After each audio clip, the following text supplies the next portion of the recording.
Good evening. I'm Mayor Javier Figueroa, and I'm calling this regular meeting of the University Place City Council for Tuesday, January 21st, 2025 to order. And we'll go to roll call with the city clerk. Continue. Thank you, Mayor. Councilmember Boykin. Here. Councilmember Worthington is excused. Councilmember McCluskey. I'm here. Councilmember Fleming. Here. Councilmember Grassi. Present. Mayor Pro Tem Wood. Present. And Mayor Figueroa. Present. Mayor, you have a quorum. Thank you. And will Councilmember Fleming lead us in the pledge of allegiance? Sure. Please join us in a salute to our flag. I pledge allegiance to the flag of the United States of America and to the republic for which it stands, one nation, under God, indivisible, with liberty and justice for all. Thank you, Councilmember Fleming. Thank you. We'll move on to the approval of agenda. I'm calling for a motion to approve the agenda. So moved. Second. Okay, and is there any objection to approving the agenda? Hearing none, the agenda is approved. And we'll move on to item number 5, public comments. Is there anyone online?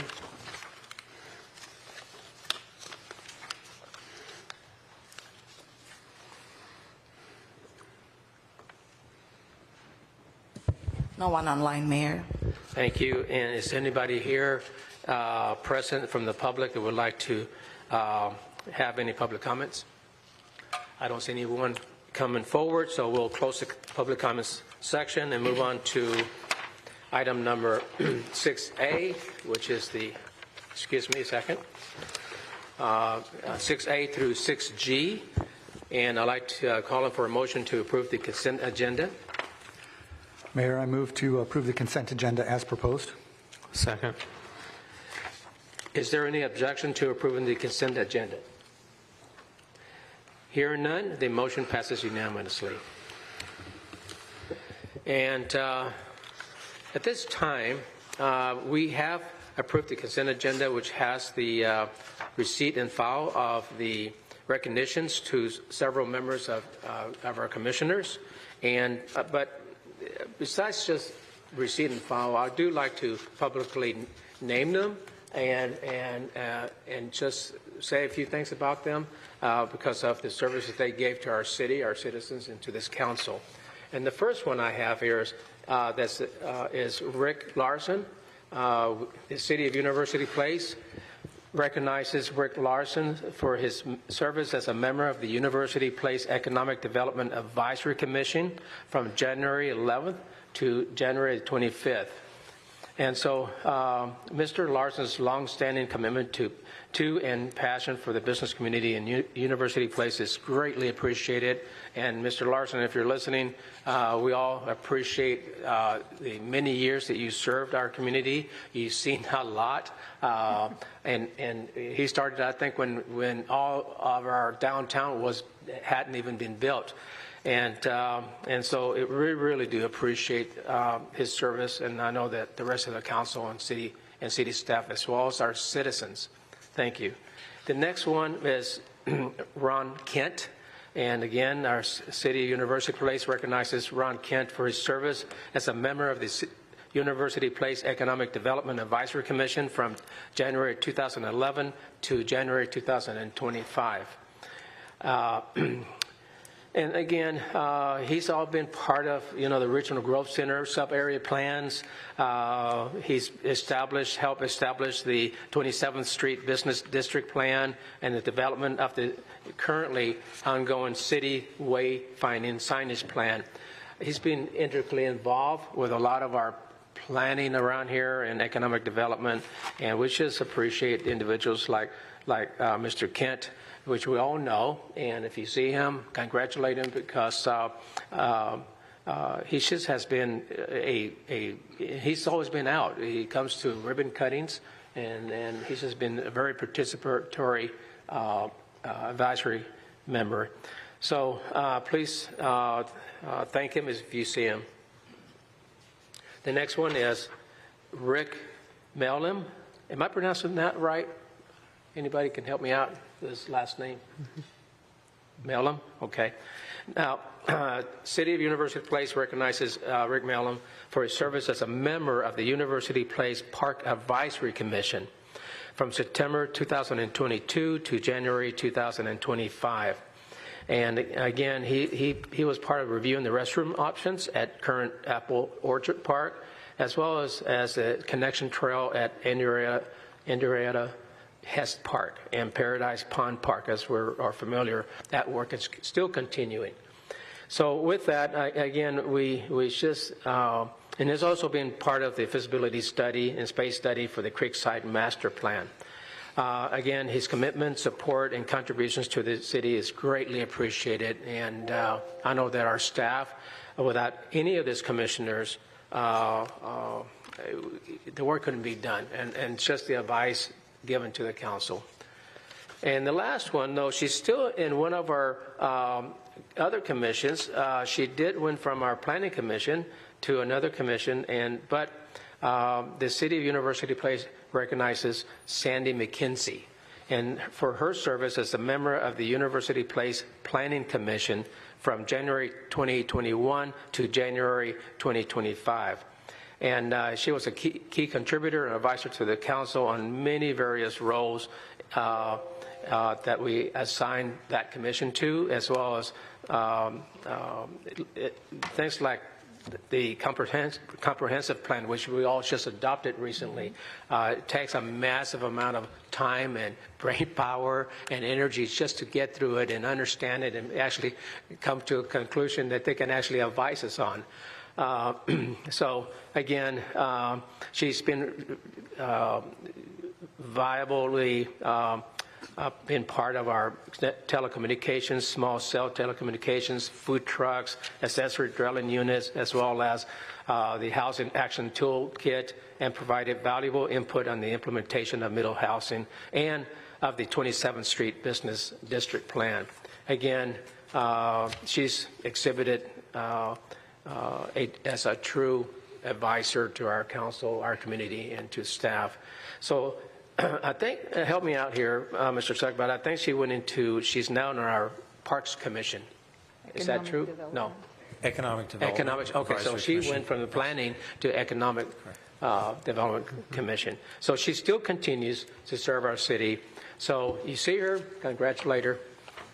And that's it. So I just wanted to make sure that we recognize our folks that served like numerous years to help us out. So thanks, everybody. And we'll move on to item number 7, City Manager and Council Comments and Reports. And we'll start with Mr. Sugg, the City Manager. Thank you, Mayor and Council. 2 items. One, the first item is the meeting, your council meeting of February 17th is currently, there are no agenda items scheduled for that evening. And I wanted to explore with council whether this would be something, a meeting that you might be interested in having canceled. Obviously, meeting to meet with no items doesn't seem to us to make much sense. So I just, I think I've briefed you individually, at least most of you, but I just wanted to, collectively as a group, to try to understand whether this is something that you'd be interested in, canceling a meeting for which there are currently no agenda items. And now it's possible that something could crop up, but we're not foreseeing anything at this time.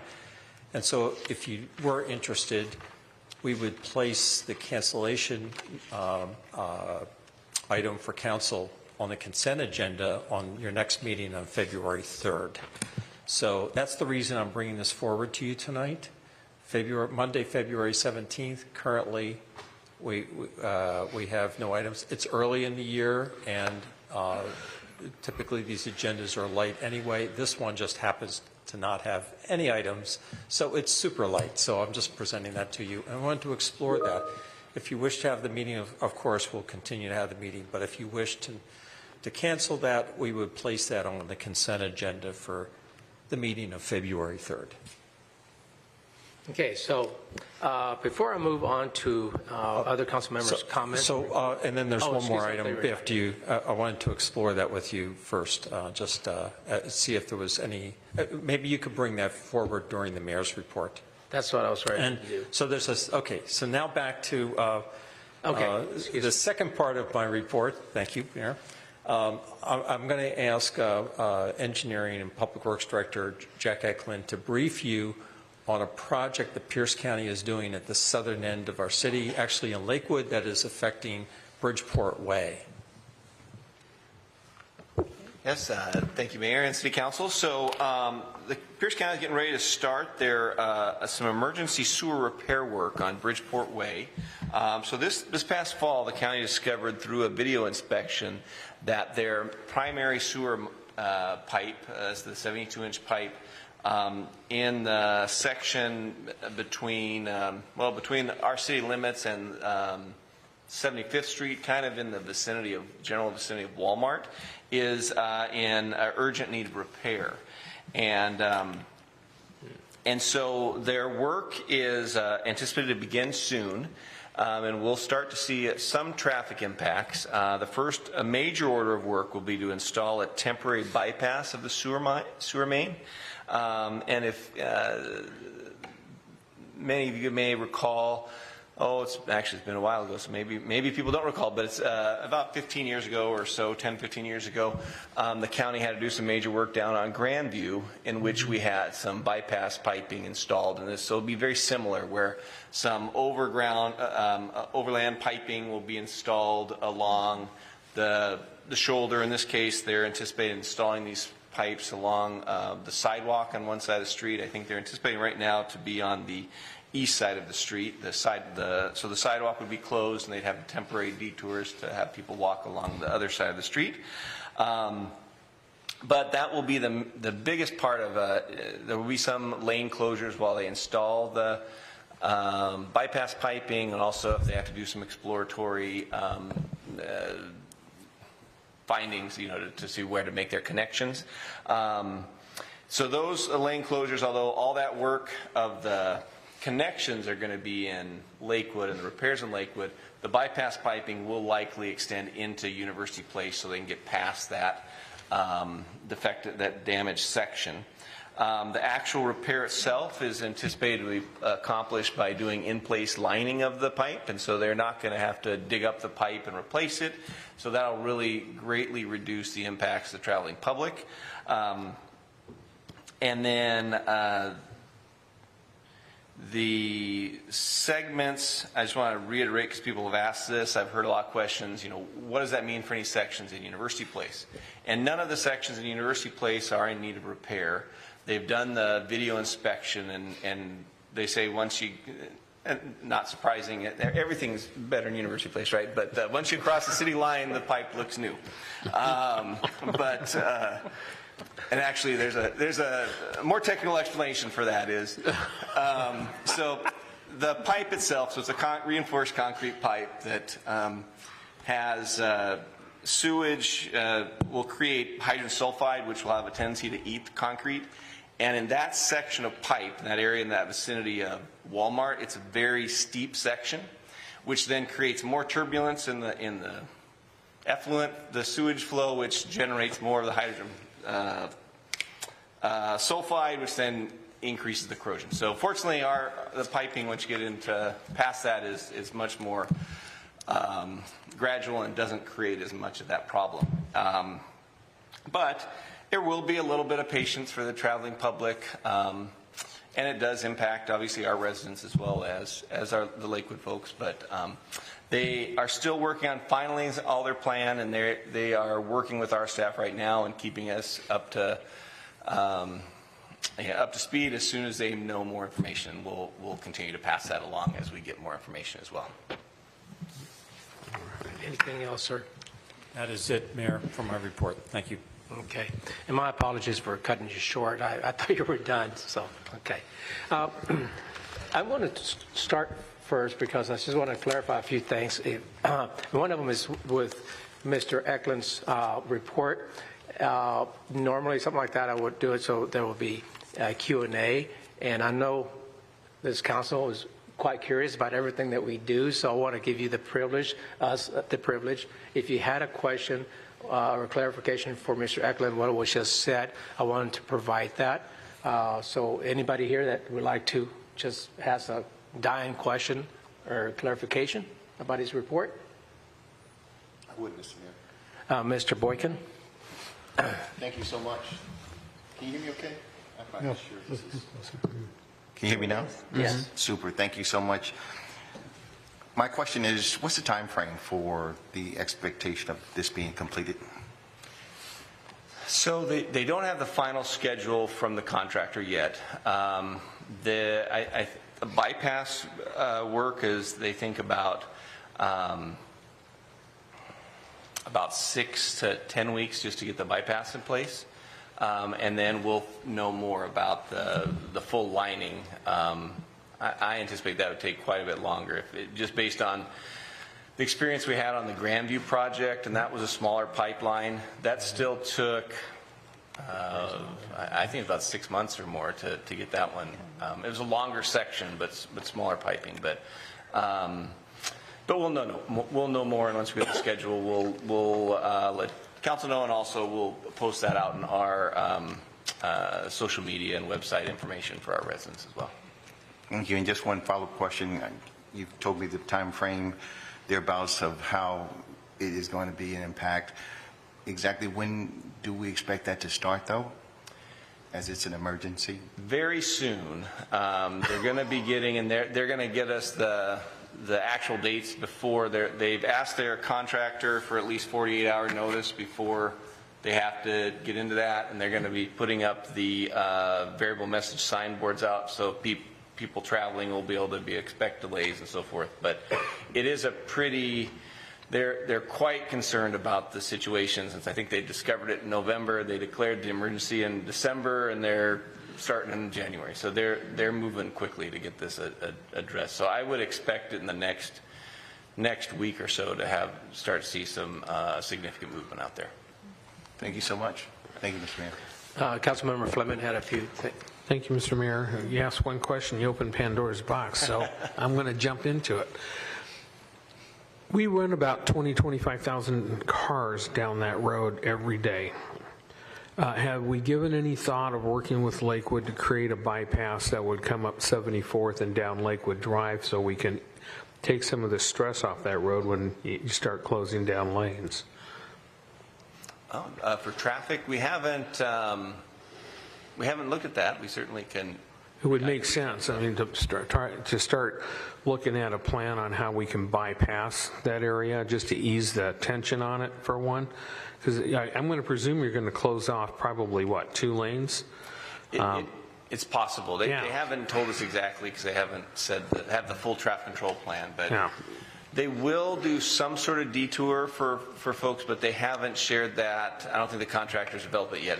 But they've assured both us and Lakewood that they're going to give us those information as soon as they have. Okay, so I would strongly urge some communication with Lakewood and the contractors in Pierce County to see if we can put that detour in place up on 74th sooner, so that we're not clogging up that area. I mean, I know what it's like when you go down 67th, and they've done a good job mitigating traffic up and down there, but it still gets quite congested, even on a road like that. So when you add Bridgeport Way to it, it's just exacerbates the whole problem on there. So just food for thought, but I think it would make sense. Sounds good. Thank you. Okay. Again, I did this because I know that I've been rigid on speaking times, mainly because we've had some very tough agenda and full agendas. And so, as you know, part of my job that you selected me for is to keep us on time and relative to the subject matters. But when there's room, I'll be more happy to open things up. And so with that, I also like to continue with what, we're good, Mr. Eklund. Thank you. Is what Mr. Sugg talked about, the second meeting in February. And Mr. Sugg, do we need a vote, an official vote for that, or does it just need some direction? There is a council vote. Oh, but it that's can right, become- because it of can the become by consent. consent. Okay, excuse me. So It's we simple consent. cancellation. And I would like to make sure, before we put in a consent, that we have, in your one-on-ones, or call the city manager and give them or me, and give us your thoughts about that, so that we can move on with putting an agenda or not. I do want to say that, as you all know, you've been around most of you have been around long enough, that the first quarter of the year is normally, especially when it's not a budget year and the goal-setting year, there's usually light. That's been kind of the trend. So we do have not only the February 17th, but maybe none, but we do have other days that are somewhat light. I know that we should have thought about this last year, but at the end. But I know there's times when council members, individual council members or more, want to put something on the agenda. Certainly, the first quarter is always a good time. Legislative proposal that, the two of you can, if you want to get something on, I would really suggest to think about that hard and see what you can do to put something in agenda in this first quarter versus like it later on when it's really, really busy. So it's just food for thought as before you give your feedback to us on the, if not meeting or meeting in February. And the last one is, I know that there's an AWC action days coming up. I believe there's at least 4 council members going. And I really highly recommend, done this many times, I know some of you have done it, but rarely do we have 4. And I really believe that I should highly recommend that maybe that, I know you can't have 4 in a Teams meeting, but at least maybe 3 with Eric and Lisa to just talk about that strategy, because you only really have 3 minutes. I'm serious. You're not going to, even if you ask politely, you're not going to get 5 minutes or 6.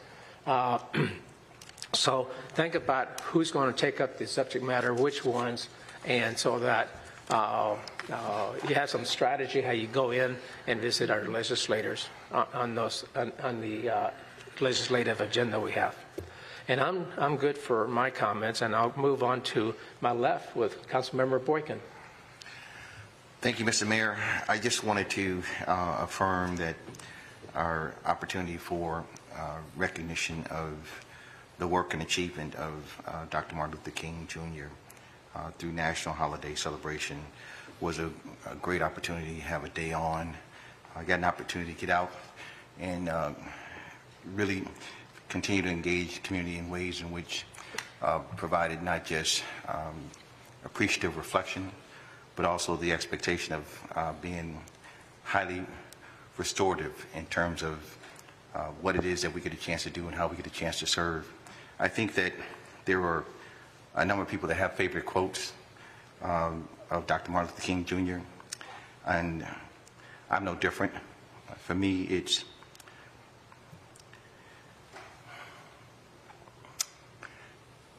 everybody can be great because anyone can serve.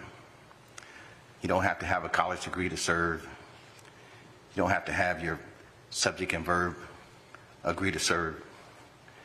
You just have to have a heart full of grace,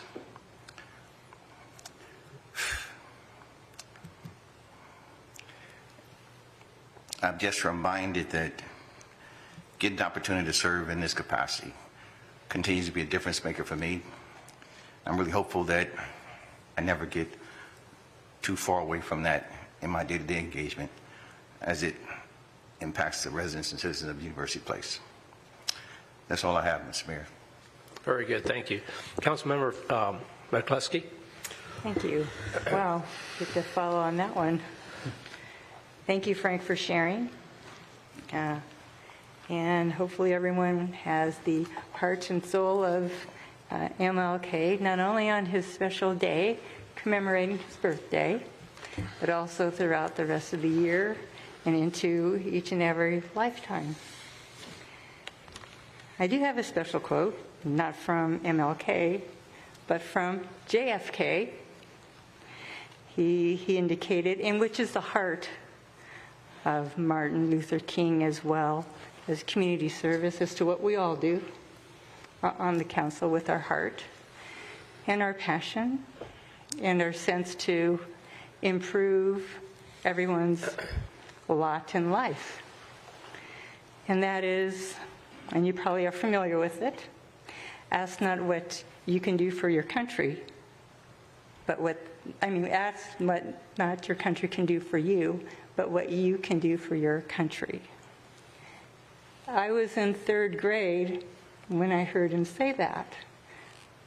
And I was a Brownie Girl Scout as well. And so that resonated with me throughout my entire life. Into each and everything that I have done in thought, word, and deed. Deed is especially important because we can think, we can want, but unless we act, then we don't have anything to show for it. And so the action is just as important as the idea. So, thank you, Frank, for reminding me of that. And I'd like to also thank our commissioners. They have the heart and soul of MLK and JFK tenfold. I want to thank them for their integral and strategic work that they have done for me and our city council and our city. Without their insight, I think my decisions would not be as enriching to the city as a whole. So I appreciate each and every one of their work and advice. Lastly, I was at the PCRC meeting along with Dr. Fleming, my fellow council member. And basically they were just talking about the 2025 legislative priorities. As our mayor alluded to, the workload on the city council agenda is the same light workload on the PCRC until the year gets a little more traction. That's where we're at. The PCRC did vote unanimously to support their legislative priorities. Thank you. Mayor Pro Tem Wood. Thank you, Mayor. I'd just like to take a minute to thank our commissioners as well, both those who have just left the commissions, but those who are continuing to serve, and honestly, all our community volunteers. We, and I say we as in the city, we can't do this without you. So thank you. Councilmember Fleming. We moved very quickly down the dais tonight. So first I wanted to say thank you to Councilmember Boykin. Those were some great comments and certainly gives us some food for thought as we get into the year. It is 2025 and it is January, and as my Councilmember McCluskey pointed out, PCRC and along with other boards and commissions are all looking at their legislative priorities, and we spent an inordinate amount of time going over those priorities and making sure they were right before we sent them off with our delegation to the legislature to work on those. Also had the privilege of attending the SHAPE meeting. In that, there was a few topics I just wanted to bring to the council's attention. One was the discussion of the capital fund, and that's a fund that does projects for affordable housing. Right now, we have about $586,000 in that. By 2025, it'll be $966,000. And the reason for that is in 2024, there were 3 applicants for those funds, and the committee, consisting of representatives from Auburn, Sumner, Fife, and Pierce County, did not select any of those proposals. So there's funding there for affordable housing through SHAPE. They also had a presentation, and I was actually quite impressed with that, by a gentleman, and I got his name here, by the name of Steve Decker, who's the CEO for an organization called Family Promise. I don't know how familiar you may or may not be with that, but that is a nonprofit organization that serves families and children for finding resources and shelters throughout Pierce County. In 2024, they served 200 families, 1,012 children. And they are continuing to work with communities, local cities, on finding housing for those individuals. They don't actually provide the housing, but they connect, as they pointed out, landlords that are willing to partner with the cities to provide shelter for these individuals. Great presentation. And much like PCRC, we also went over the legislative priorities for SHAPE since they're off to the legislature with those. Lastly, I just want to say I had the privilege of going to Rotary and listening to Chief Burke give an amazing presentation on the city, and thank you so much for that. That was awesome what you did there, highlighting a lot of the great things that our police department's doing on behalf of our citizens to keep this community safe. So with that, I have nothing more to add other than I'd say, hey, I like your idea about February 17th, so consider that my comment, and same to the mayor. So I am done. Thank you. Councilmember Grassi. Thank you, Mr. Mayor. I would like to echo my gratitude for Councilmember Boykin's comments and the importance of remembering the legacy of Reverend Dr. Martin Luther King. May we all strive to live his legacy out, to pass it along to our community, to serve through his lens, and to pass it on to our children. I think it is vital. When we talk about service, there is no finer example than what he set for us.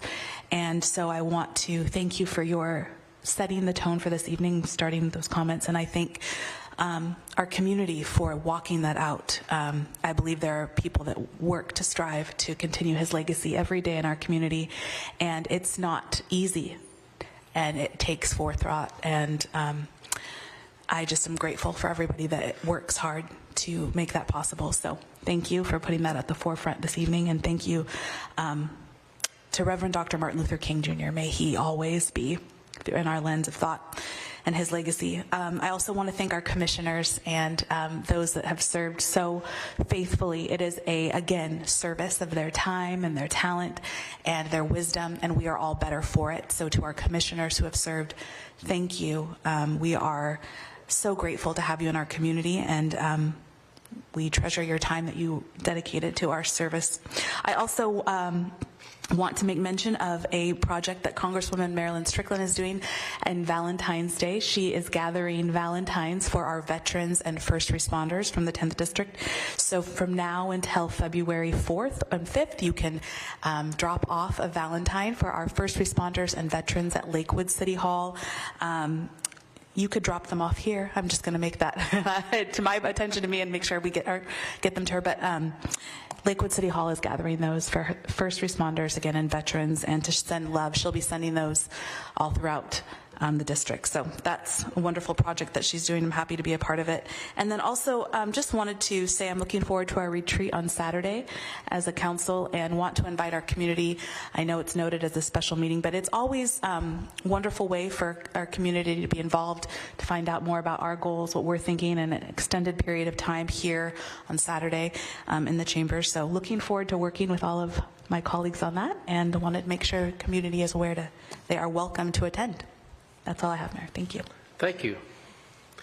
And with that, we are at the end of our regular meeting and moving on to our study session.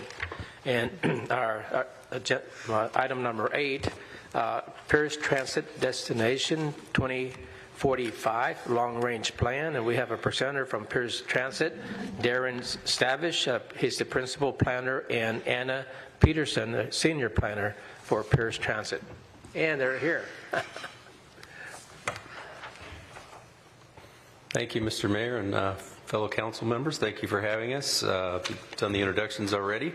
So with that, we'll get right into our presentation. Anna's actually my I guess, a deputy project manager, so she's working very closely with me since she joined Pierce Transit on this endeavor. So we wanted to both present, kind of fill in the blanks. You're actually our last city that's within our service area. This is the PTBA, or Public Transportation Benefit Area, so it's our pleasure and honor to finally get to present to you all. And with that, we'll let you know kind of where we are in the process and what this long-range plan is all about.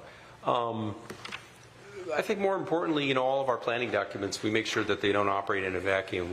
We make sure that all of our planning documents kind of feed off each other. We did our first full long-range plan. Destination 2040 was adopted by our board in April of 2016. We did a minor update in 2020. Unfortunately, once we tried to start a robust outreach and engagement process, the COVID-19 pandemic hit, so most of that work was done virtually and remotely. But we did adopt that minor update in December of 2020. So this is an all-new plan, brand new. And there are some statistics and data that are in the plan, but don't, as Anna pointed out, don't focus on these because they actually are being scrubbed. These are some 2023 data, and we will have the brand new data in the plan. Talking about growth scenarios, and this is where I want you to chime in too, we made sure that the plan is focused on growth scenarios, and what that is what the system could look like if we were to expand beyond our 500,000 service hours, which is our current threshold or plateau. Our goal is to get back to that 500,000 annual service hours with our September 2026 service change. So that was our barometer, that was our metric before the pandemic hit, and it's a national standard. So if you keep that 500,000 in mind, and we won't go into these in too much detail because you really need to look at them closely through the plan online. And I guess one thing to point out with these scenarios is it's not really a choose your adventure that you pick scenario A, B, C, or D. It is an example. These are illustrative examples of what we could possibly do if funding were to allow that number of service hours. So, some elements of scenario D could happen at a lower service hour plateau. But so just wanted to make that super clear to everybody that, our goal is to provide as much service as we possibly can with whatever funding we have. That's a great point. Yeah, and this is really what we did in our first long-range plan. So it's not new for us, but we did start with a blank canvas and looked at the entire system, and there has been quite a few changes. Our baseline is our 500,000. Our scenario A is 20% more service at 600,000 annual hours. 30% more would be our scenario B at 650. 50% more would put us at about 735 in that scenario C. And as Anna mentioned, 80% more is our scenario D, which is our illustrative countywide. So both C and D show us going back into areas that opted out in 2012, and those are the highest growth areas, whether it's based on a population, employment, or housing. Showing scenario D a little bit tighter or a little bit more zoomed in, especially for University Place. You won't see new routes, but we certainly are focusing again on our stream bus rapid transit system expansion. You may or may not know that we finalized that stream system expansion study in March of 2023, and the two routes that rose to the top, which really are our best two candidates, next two candidates are routes 2 and 3, the two being the east-west on 19th Street and then dipping down to Bridgeport, connecting University Place, Furcrest University Place, and ultimately Lakewood. However, there are some constraints there, specifically in the 3.6-mile corridor from MLK along South 19th to Tacoma Community College, because that's the exact same alignment where the Tacoma Link or T-Link streetcar extension will be built ultimately.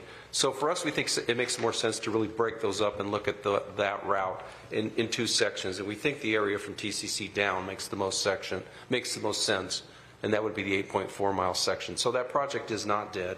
That study is not dead. Fortunately, because the Climate Commitment Act 2117 did not pass, that salvaged that money for us or saved the funding that we had to do this next study. So that study will very likely commence later on this year once the long-range plan is done. Rider performance was certainly something that we took into account. I don't know if there's anything else you want to talk about that really just... I guess backing up a little bit, I think one of the things we missed explaining with the scenarios and also just any future is that All of those scenarios we just showed you are dependent on additional funding for Pierce Transit. We currently provide the best service we can provide with the funding that we have. And so one of the things that's really important to note is without additional funding and without some of the areas that left our service area, we can't provide, especially scenario D. Like we cannot provide service to an area that doesn't vote to get back in and pay the taxes to be. And again, we also not only, as we look forward, we wanted to look backwards a little bit, and specifically kind of post-pandemic. And this slide shows where ridership had the greatest increases. The darker the green, the greater the ridership increase post-2019. So we were, and a lot of this information we actually utilized for the fixed route recovery and restoration plans. We were able to take it forward. So that was one of the criteria as we developed these routes. Another thing I mentioned, growth. We actually met with all of our cities one-on-one, Mr. George, your planning manager, back on August 22nd, to make sure that the routes that we are proposing are where the cities and the towns show the most growth, specifically, again, in housing, population, and employment. And this is all per the PSRC's Vision 2050 plan. So again, the darker the shade here, the highest growth. I was just looking at some numbers, and actually City University Place, your 2044 target that was formally adopted, has another 40% more residents coming. So your number is 13,892 new residents through 2044. So I was amazed that you're actually one of the faster or higher growth rates of the cities that we serve. So we think there's a real potential for a greater density and demand over time. And we wanted to make sure, again, that the routes that we showed in all of these scenarios closely align with where our city partners, as well as Pierce County, see the most growth. Equity, you want to talk about transport propensity index? Because this is very important to us, too, and it's near and dear to our hearts. So one of the things we looked at when we were looking at proposed routes and routes to increase service to is we considered equity, and that we have something called the transport propensity index, which predicts how likely somebody is to take transit, and it takes into effect in different things like ethnicity, income, car availability, things like that.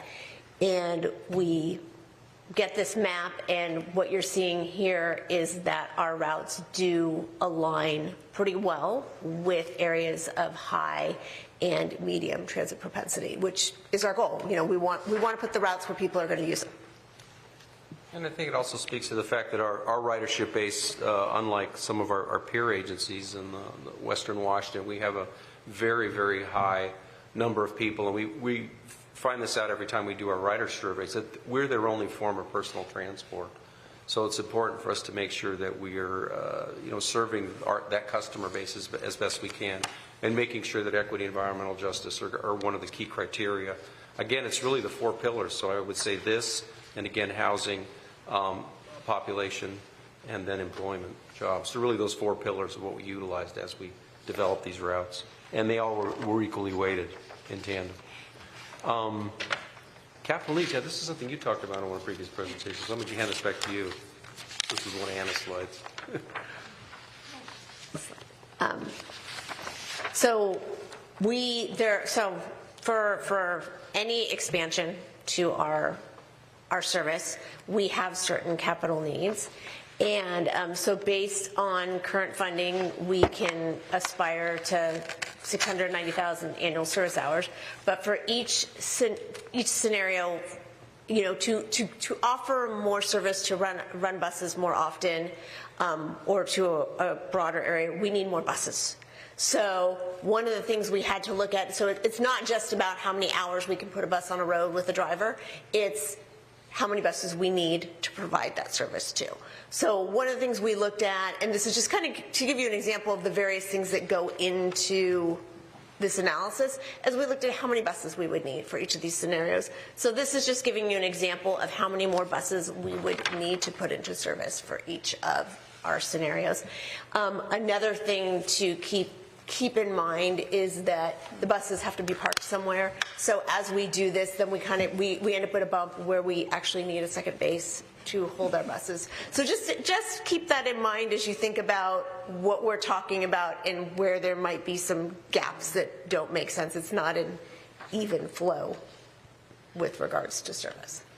Yeah, we call it a fiscally constrained vision, and what we mean by that, it's kind of an oxymoron, but really it's the three Bs, so it's buses, bodies, and buildings. It's that simple. And then our CEO reminded us at a presentation last week, and bucks. So he says, call it the 4 Bs, because really without those 4, and when we say bodies, we mean more transit operators as well as journey level mechanics. As you know, we're thrilled when we're down to 65, 70 vacant operator positions. That's how bad it's gotten, and it's not just nationwide. We understand it's going into Canada too, so whether you're in San Diego or Boston, it's the same problem. Same thing with journey level mechanics, and we found that they're exponential. So if we're down 7 to 9, each one of them is responsible for 14 buses, and that's 14 buses that are not getting serviced. They're just sitting there waiting to be worked on. So it's a nationwide problem, and we're certainly struggling with it. And then as Anna mentioned, buildings is base infrastructure. Basically, we're providing as much service as we can right now, as well as with the operating contract we have through Sound Transit for express route services. So we really are looking at new base infrastructure. Mentioned bodies, and Anna mentioned buses, and then bucks. You've heard that before, so we won't dive into that too much.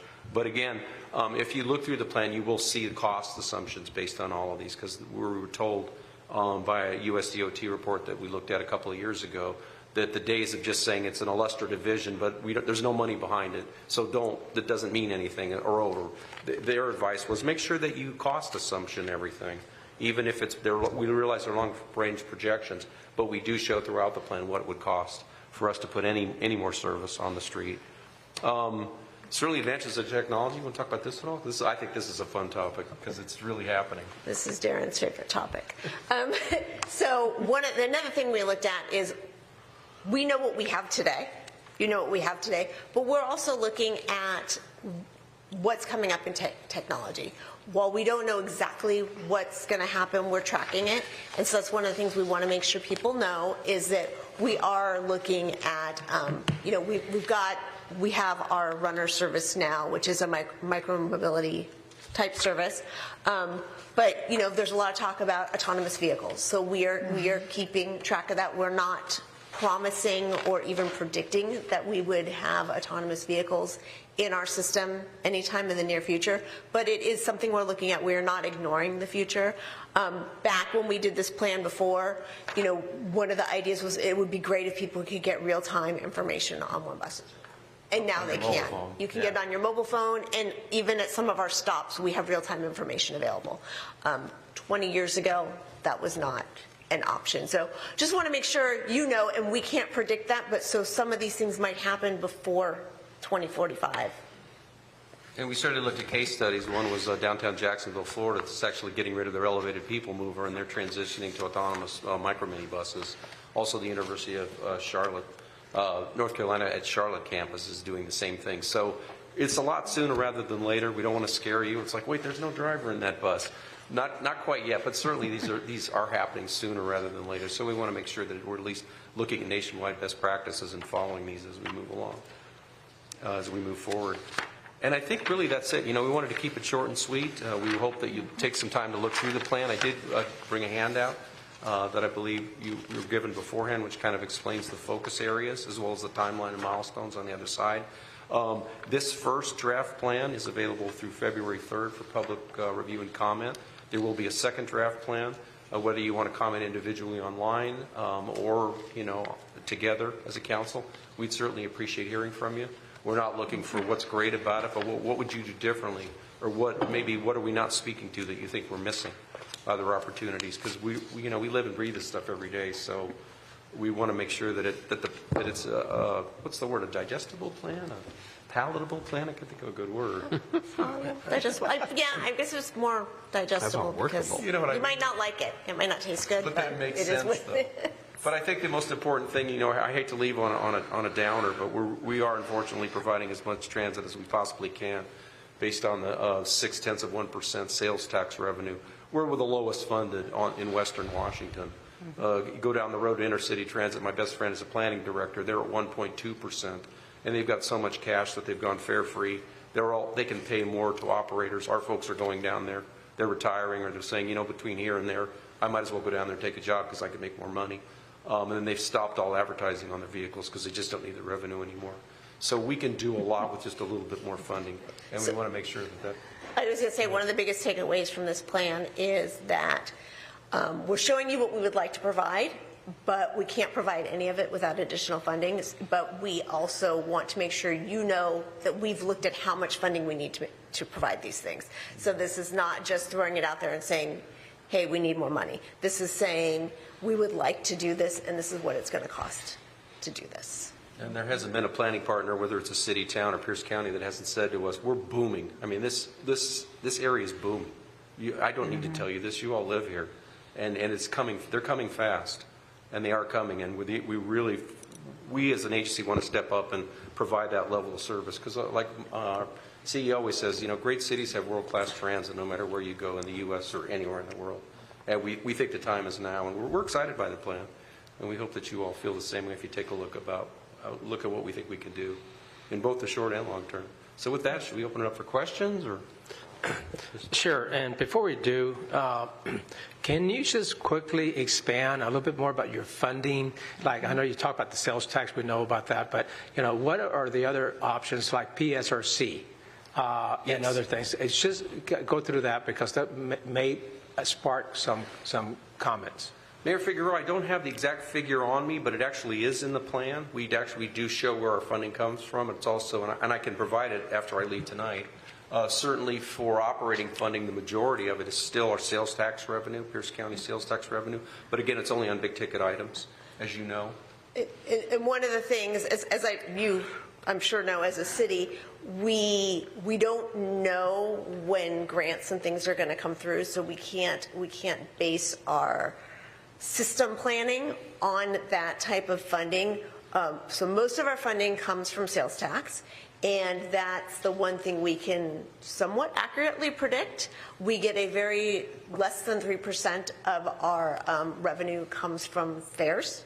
So once again, we can pretty much predict that, but it's not much. It doesn't support the system.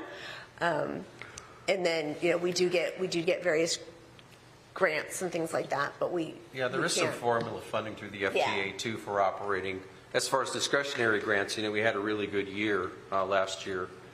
We were able to fund a few things. Actually, our biggest FTA grant that we ever got was just shy of $16 million for a drop-down gantry system to charge 30 battery electric buses on base.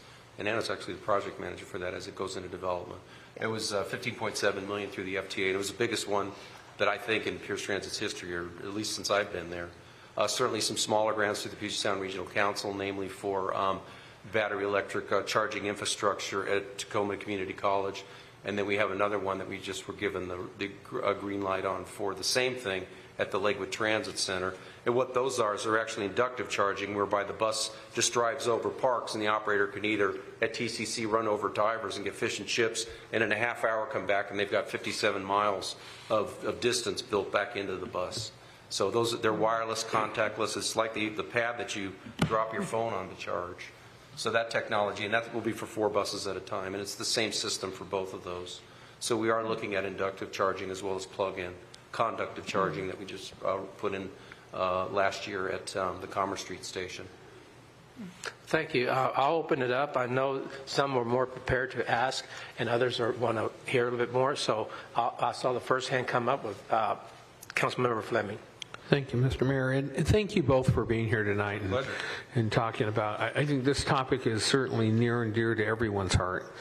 I have 2 questions. Three actually. 1 comment and 2 questions. One, I think when you're talking about the type of plan you're looking at, I think it needs to be a workable plan, one that you can implement. Not so much as palatable. But having said that, you talked a little bit about funding, and I recall the last time Pierce Transit, went before the public for a tax. It was a tough road to hoe on that, and I think they had to go, like you said, twice to get that passed. So what is your strategic plan to implement either A, B, C, or D, because you're going to need additional funding for any of those, and to sell that to the public? So that's my first question. My second one is today seems to be the day of technology. All the meetings I seem to go to today all talked about technology, and it's here to stay. I know this afternoon the president had, his AI presentation to the public, and that was kind of in my opinion, an over-the-top big deal, the way they laid that out.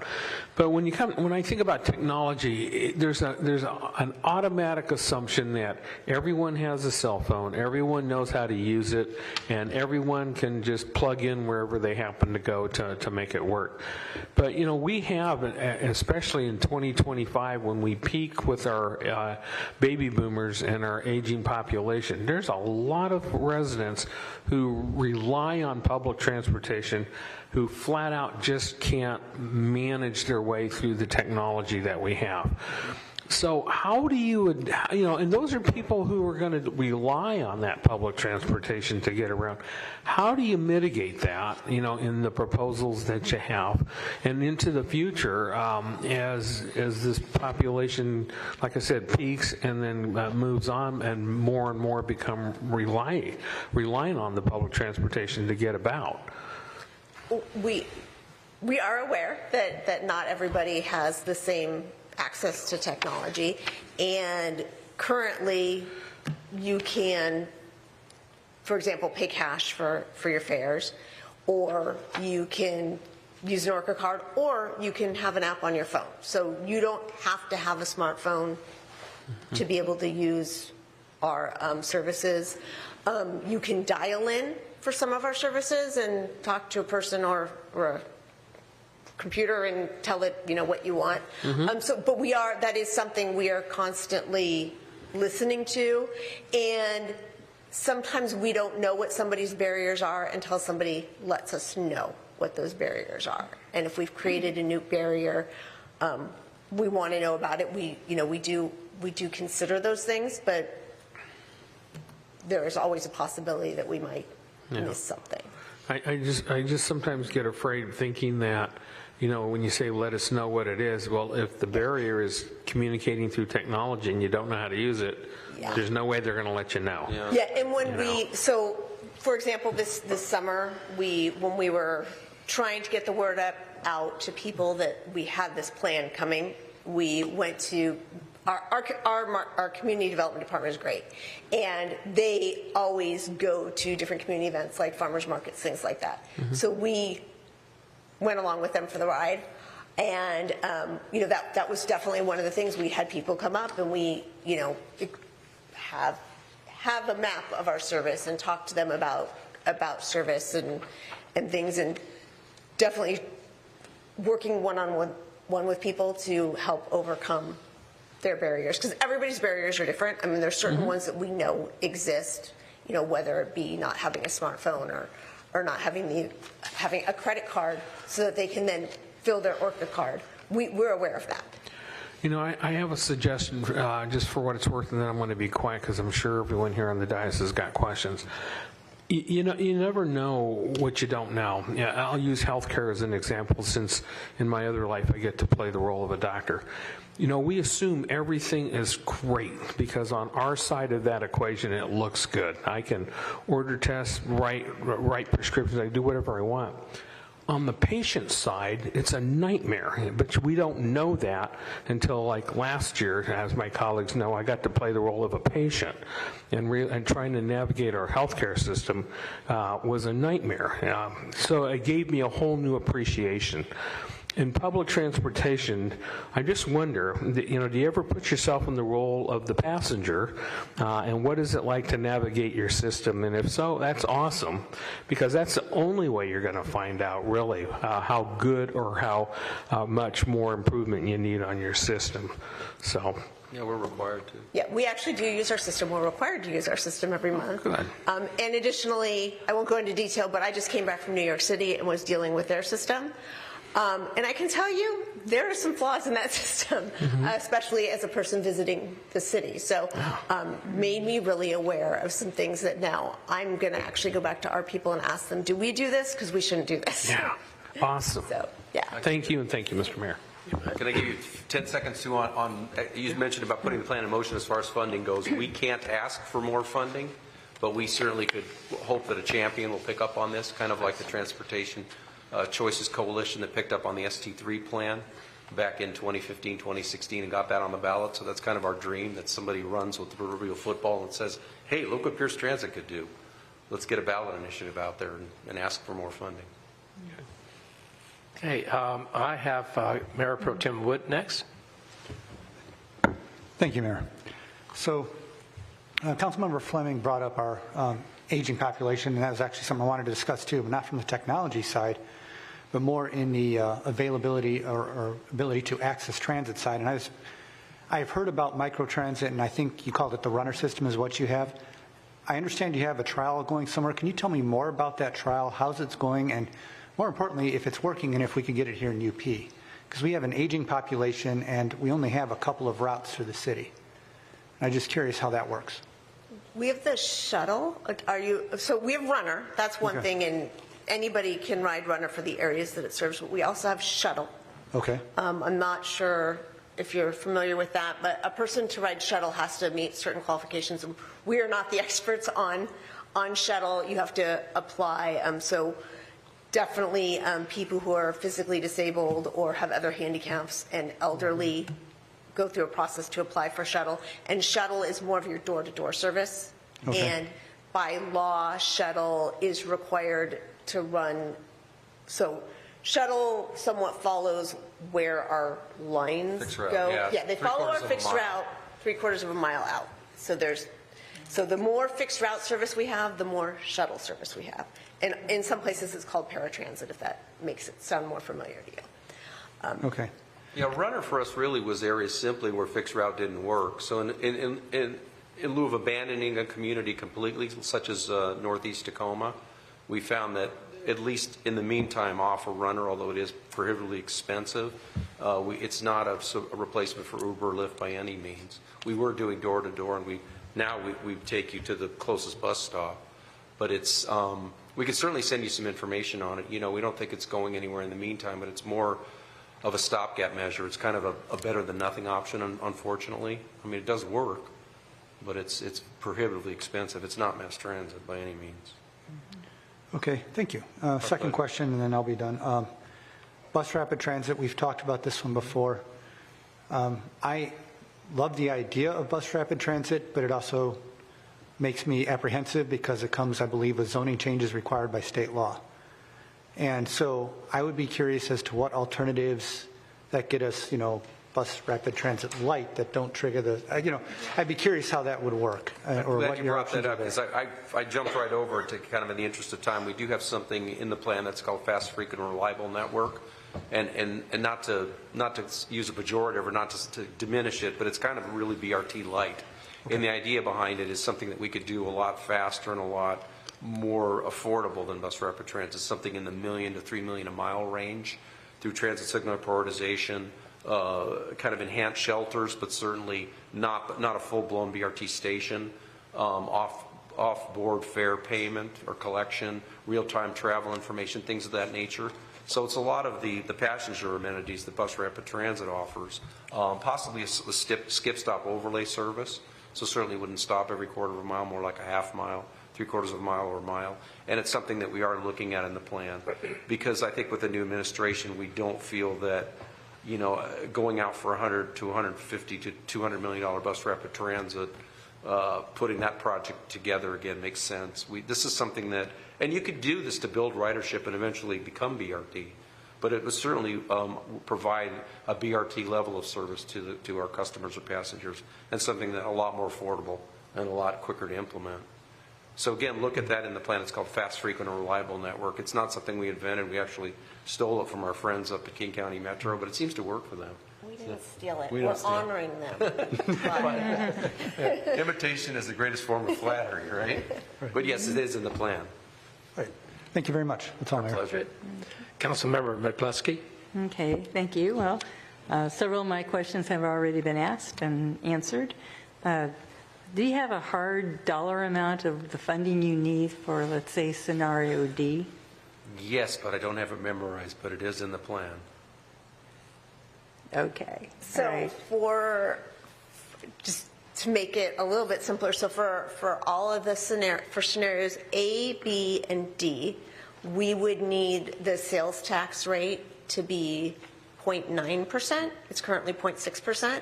Okay. For scenario C, which I know seems odd because D offers more service than C, scenario C would actually need a sales tax rate of 1.2%. Because D covers a broader area, which means we have more population contributing to the sales tax. Got it. Yeah, goes back out to So Bond Lake it's a weird somewhere. jump, but so That makes sense. I don't have the actual numbers memorized, but get it for the you tomorrow. sales tax numbers I do have memorized. But those dollar amounts we have, I just don't have memorized. There's actually a spreadsheet, and we're happy to share it with you and get it for you as soon as tomorrow. Okay. Get some yeah. numbers for you. Yeah, I'm curious as to what that is, especially scenario D where it services University Place more. And you indicated that it's just going to, it's going to restore the routes that were taken away. Is there any new routes are going to be entwined in scenario D? Yeah, so some of them are actually new routes. It's what's restoring is routes to areas that left our service area in 2012. As Right. well as So that they- system-wide improvement. Yeah, and system-wide improvements, so more frequent service, things like that. So we had certain communities who left us in 2012, and so if they come back, then it includes them. But if they don't come back, it's like scenario D, exactly like you're seeing it on that picture, might not ever be exactly what we provide, because we don't know who's going to come back. Right, until it happens, right? Oh, yeah, it's not just So you system do some expansion. it's pilot system- test routes to Well, discover? when we do, how do we Oh, determine the routes? in scenario D, like before you permanently establish the routes, you would probably do a pilot route? Well, a route's always a test route because they're on wheels. We can move them. Right. So so we do some testing, but sometimes we just know where things should go. But we can always adjust because the nice things about running a bus system is we can move the buses. We can also put more buses out there, and we don't have the same constraints as other systems like the ones on rails. I want to make sure it's clear, too, that it's not just an expansion plan, this plan, but it's also an improvement plan. So all the routes it'd pretty much be a show-up-and-go system whereby you don't need a schedule. Meaning if you miss a bus, you're not going to run down the street to try to catch it because the next one will be here no later than 15 minutes. Yes, so built-in extra Yes, exactly. convenience And- to encourage more ridership. Exactly. Earlier mornings, Yeah. later nights, and weekends. That's what we hear across the board. Right. And do you know the zip codes that people ride on? Is that primarily through the Orca cards? I would assume that it's all. A couple of ways, yeah. When we do our survey, our most recent ridership survey, I think the latest, and we just had a presentation, I think we had 750 responses or something. So we can share that data with you. Also, in any of these documents, we always ask people, it's a trick, what's your home zip code? We don't have to ask them where they live. If they give us their home zip code, we know where they are. Yeah. So, Right, because I would be curious as to where they come from in University Place, and also the loss of ridership when we lost the routes, and how that impacted the current ridership. something we could follow up. We track ridership on every bus and the stops, and we have tons of data. Right, because my hope is that with the restoration of some of these routes that had to be redesigned, and with the redesigned and the new implementation of that, how is that going to encourage more ridership in University? I would imagine it would. Yeah, and hopefully we're designing them smartly, and so we're not the ones who. There's different people. So like the people who decide like the next changeover in service how routes are going to go and if there's going to be slight changes. They're looking at a lot of data. And they're looking at, okay, over here, they're riding the bus so much it's full. Over here, there's one person riding the bus. Maybe we need to switch our intensity of service. So they're looking at all of that. And we track that and we make adjustments. But your growth seems to be still a lot more corridor-based. It's still, even from 4 or 5 years ago, it seemed to be pretty much Bridgeport more than anything. And that's what we're seeing more and more. So our number 2 route is still our second most utilized system-wide, and has been as long as I've been here. Okay. So my interest would also be the encouragement with the other ancillary routes to feeder into the main routes, so we can encourage more bus ridership and tangent into the safety component and the reliability and the convenience. Okay, thanks. Thank you. Okay, thank you, Mayor. Okay, thank you. Councilmember Boykin? Just a couple. My apologies, just a couple of quick questions. I just wanted to be sure about the highest growth areas and the correlation of communities having opted out. Anything that you can say based upon the myriad of data that you tracked, cause and effect for that? Well, okay, so one thing I want to back up a little bit. So when you saw that map of the highest growth areas, those are not necessarily the densest areas in our service area. Those are the areas that are projected to grow the most percentage-wise. So you notice, I don't know if you noticed, Tacoma was a much lighter color because Tacoma is a bigger area to spread the growth out. Yeah, versus the Holly, which was the darkest color. Yeah, so want to make that super clear.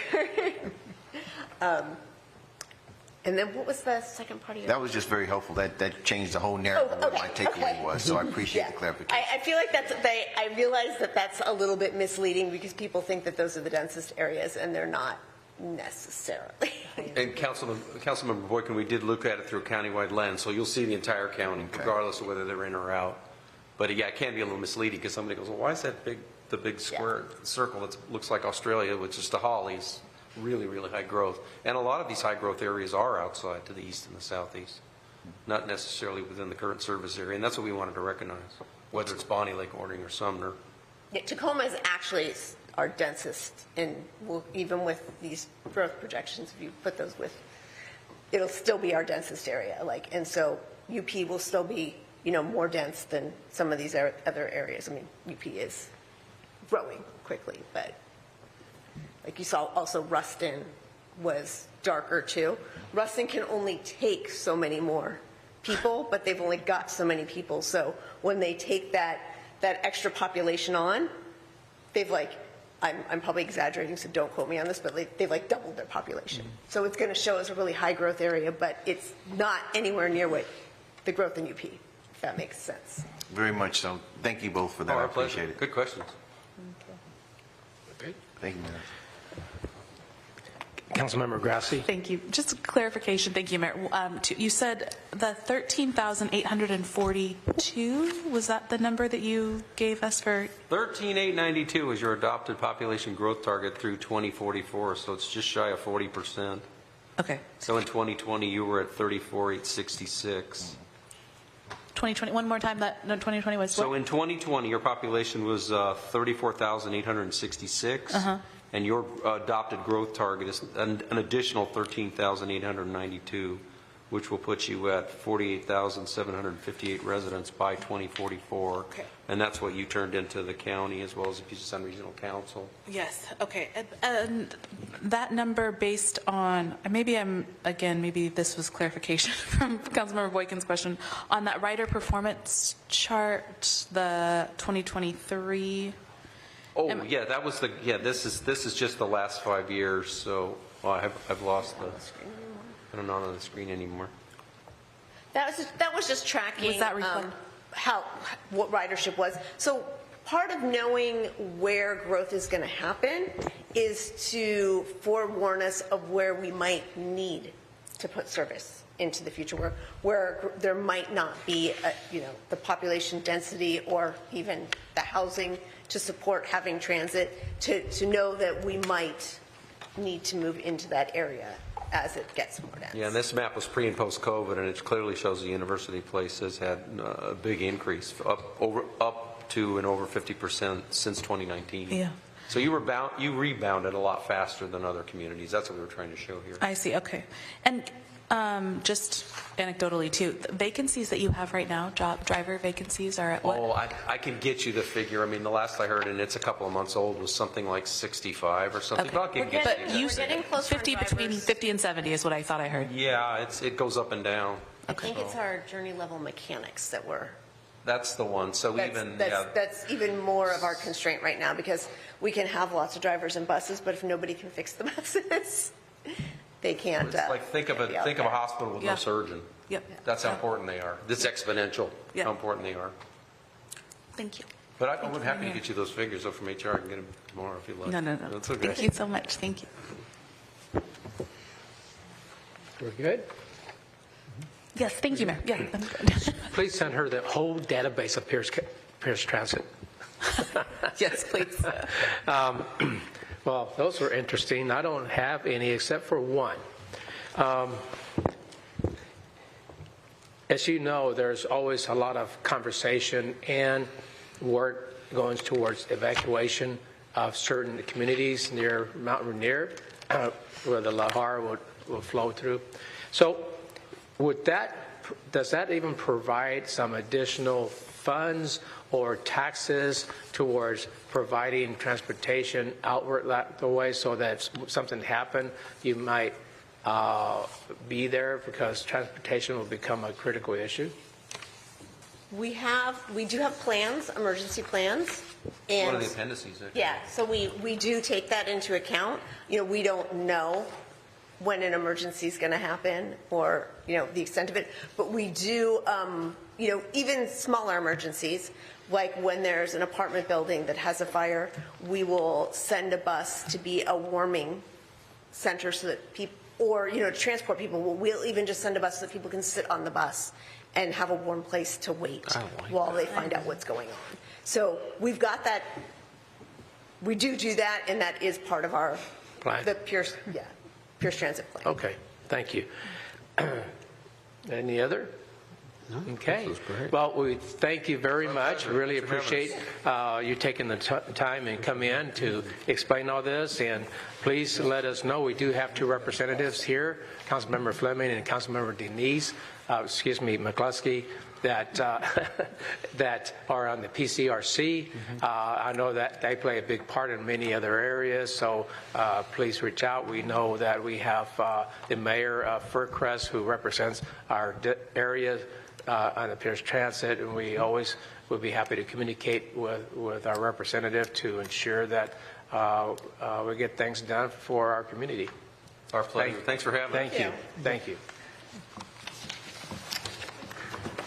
Okay, so what we have next is item number 9, and this is a very popular item for our council members. HB House Bill 1110, middle housing, and this is a compliance legislation presentation by our Community and Economic Development Director, Kevin Brisky, and our Planning Manager, Kenneth George. And before you start, Mr. Brisky, Mr. George, please tell us ahead of what the goal is, or is this just a presentation, or are you going to be looking for some kind of decision-making from this council, and when? Yes, thank you, Mayor and City Council. Kevin Brisky with the Community and Economic Development Department. And give me 1 second, I will answer that question as I'm kind of going through this first slide. So tonight we want to kind of give an overview of what middle housing is, what the state requirements are for House Bill 1110, how this bill will affect University Place. We'll go over a little bit of the proposed amendments and what happens next. Currently, the Planning Commission has been reviewing proposed amendments over the last 6 months, and they will hold a public hearing in March and make a recommendation in March.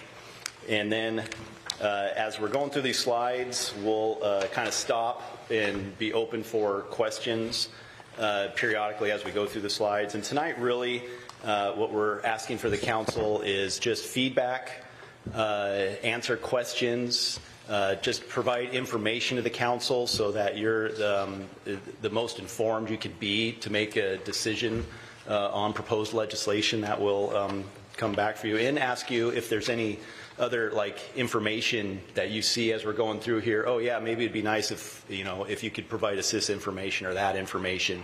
So mostly it's just informative tonight, asking for feedback from the council, questions from the council, and to see if there's any other information that that will help moving forward for the council to make a decision on this, which would have to be in June of this year, based on the state. So between now, this presentation, and June, when you're asking us to vote, or in consent, whatever it may be, will you be bringing back, doing another presentation based on our feedback and comments? Yes, and based on the Planning Commission's recommendation. So we'll bring back the Planning Commission's recommendation, and then also with feedback from the council or other questions you might have or additional information that you might feel you need, then we'll be able to bring that back. Yes, so there'll be multiple more study sessions prior to the council being asked for consideration. Thank you. We're kind of or I turn it over to Mr. George on some of these initial ones. We're kind of in uncharted waters here a little bit with this legislation. It's a little unique, I think, for the state to pass legislation that gets a little bit into local zoning. As you heard from the previous presentation about our projected population growth, which is correct based on PSRC's number. However, we never come anywhere near those, just based in reality. Generally, what's been done is we have a population allocation from PSRC, and we zone for that allocation based on the city and the community. The state with this one has kind of came in and put their, however you want to call it, toe in the water, shovel in the ground, and said, all right, we're in uncharted territory for a housing crisis, which I think everybody kind of understands, and taking it a little step further on this legislation. On the surface of this legislation, it says for University Place, we'll talk a little bit more details later, but it says 2 units per lot and up to 4 if one is affordable. That sounds kind of simple. Okay, no big deal. When the devil gets into the details, when you start peeling the layers of the onion or getting down into the weeds a little bit, that's where it kind of gets tricky. So as we're going through this, bear with us. Sometimes there's some questions we're still trying to figure out ourselves a little bit that might pop up, but we're going to try to make this as clear and concise as possible for the council to understand. And with that, I'll go to the next slide, and Mr. George will start talking a little bit about what missing middle housing is. Thank you very much, Mayor Pro Tem and council members. It's my privilege to just be able to set the stage and go over what the benchmark is and a little bit of the history, a little backstory. But I'm just going to touch on these because we want to get more into some meat of it, of the presentation later. But again, for most who may or may not know, middle housing, or what's sometimes referred to as missing middle housing, is housing types, building types that fall between just one single family home on a piece of property and larger multifamily buildings, 200 unit buildings, or even big large multifamily complexes. And when they call it missing middle, it's the way it's zoned is that you have that those borders of single family zoning, and then a transition zone of maybe more moderate density, and then it goes up. But when they refer to it as missing middle, it's they're identifying maybe that there is something missing in the code, in the zoning, that allows for smaller types that bridge the gap between single family and large multifamily complexes. The attention from the state's bill and the multiple previous iterations that they tried to pass before this House Bill 1110 got passed was that middle housing is not, it's not the state's intention, that they're increasing density. The housing, the zoning codes and everything that applies to a single family home is still intended to apply to a middle housing type. We'll go through what that, those definitions and a few of those in some previous slides.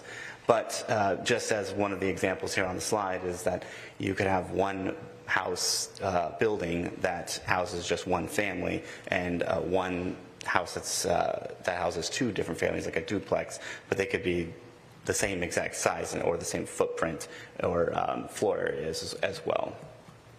Go to the next one. The other thing to note is, we want to mention is that this, the expectation that if these changes are going to happen over time, that we do get calls, a few calls every now and then about people who own property and they're aware of this bill and when it's supposed to go into effect, that there's, you know, not from the planning department's perspective, there's a mob at the door ready to start building multifamily or middle housing, not multifamily, sorry, you won't hear me use that term anymore in this presentation, middle housing types, but we do get a few calls that people are interested in duplexes and other types of just going up for one other unit. So this is, you know, going to happen over time is what the intention is. You can go to the next one. Is there any, before we go into the requirements of the bill, is there any just kind of question on definition of what middle housing is? All right. So this, the next part of this will just describe what this House Bill 1110 is prescribing. At least, the first thing that it notes is that the bill identifies 9 middle housing types, and it defines those as the middle housing types. So you'll notice that ADUs, which is typically considered a middle housing type throughout the country, the bill didn't identify those as middle housing types. So there's 9 of them, from duplexes to fourplexes, all the plexes, even up to sixplexes, and courtyard cottage housing. Stacked flats is a little interesting one, but that's just a unit on top of another unit. And townhomes, which most people are pretty familiar with what those look like. But the bill states that our jurisdiction just has to begin to allow 6 of those 9 types listed. So we have the freedom to pick which ones that we want to allow in our community. The second part of the bill says that we need to allow at least 2 middle housing units on all residential lots. The third part of the bill says that we need to allow up to 4 units on the residential lots if one is identified as an affordable housing unit. And we got another slide that we can go through that part of it as well. The other part on the 4 units that's not mentioned in this slide is that that also 4 units, 4 units would also be allowed on a residential lot if it's within a quarter mile of something that the state defines as major transit. We currently don't have anything that meets that definition of transit, major transit that they defined in the RCW.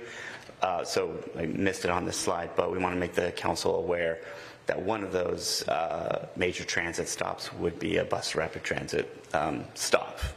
Should that ever come down Bridgeport, it would then count as major transit and meet the definition.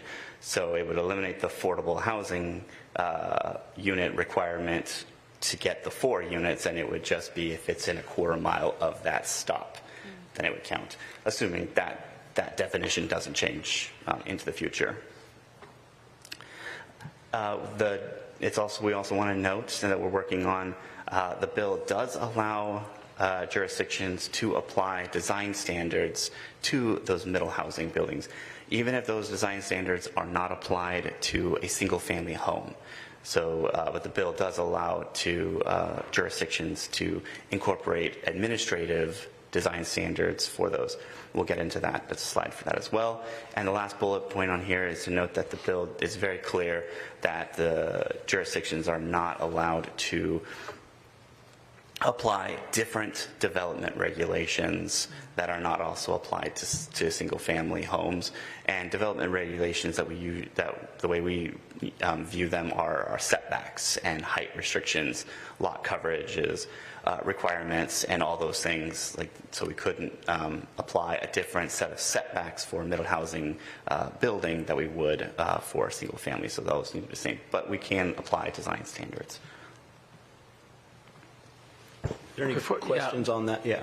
And I'll leave it up to the council. You guys would like to wait until it's all done, or would you like to have be provided time to chat about each page? I like it going. I'd say just ask as we go. Okay, as we go. Okay, well, good. So I'd like to just a big, broad question is: are these you said the Planning Commission is going to come back with recommendations. So they're going to be coming back with recommendations on what design standards, whether it be the 6 out of the 9 middle housing types, whether it be the development regulations. So is that what is going to be coming forward for us to vote later on?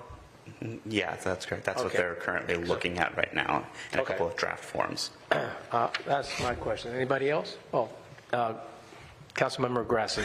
Thank you, Mr. Mayor. Can you just help me out with, I haven't heard of courtyard buildings before. Is there a reference of what those look like, style? I'm sorry, maybe I'm the only one that...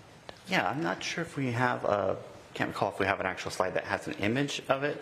Actually, in 2 slides, I believe there is an image of a courtyard. As an example, so the bottom, that's a terrible picture, but it's, now that I think about it. So the courtyard is, think of a courtyard where you have like a green space and an open space area, and then the units are all around that. And in a courtyard, all of those units would be attached in some form, and then you'd have this courtyard. Parking could be front, sides, or rear, but Okay. the courtyard is like a horseshoe. So the shared space would be the green space? Yes. And they'd be connected on the exterior? Mm-hmm. Okay, Yeah. thank you. Yeah.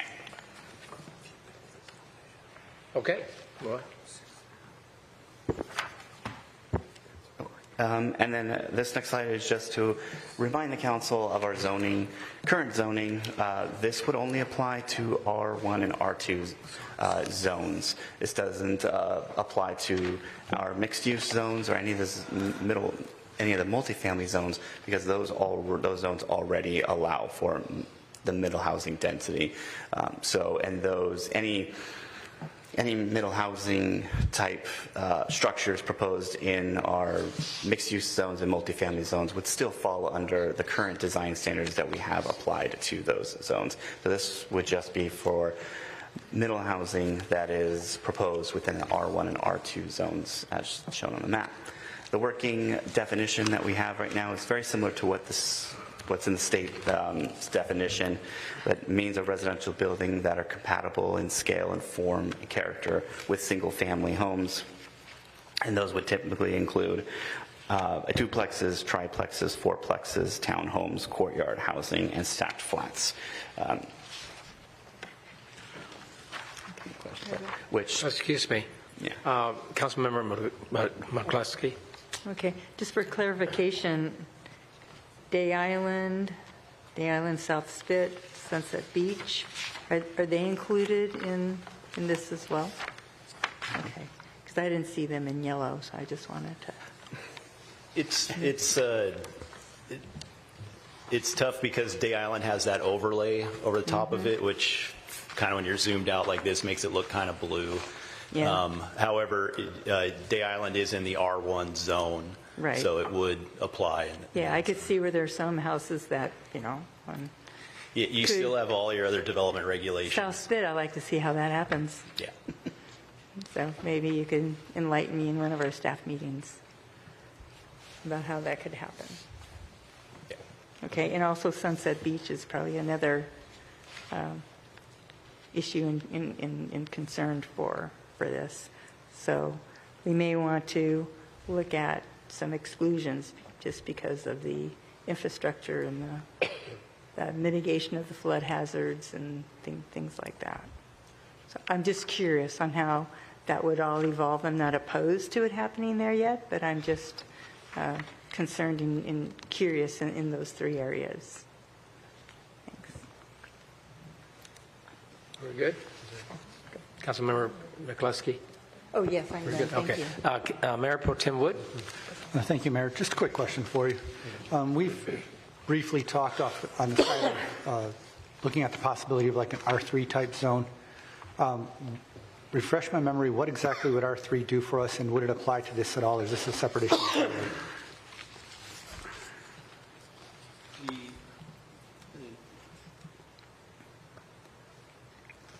think the battery just died. Am I off? Right You're now? off. Want to rotate?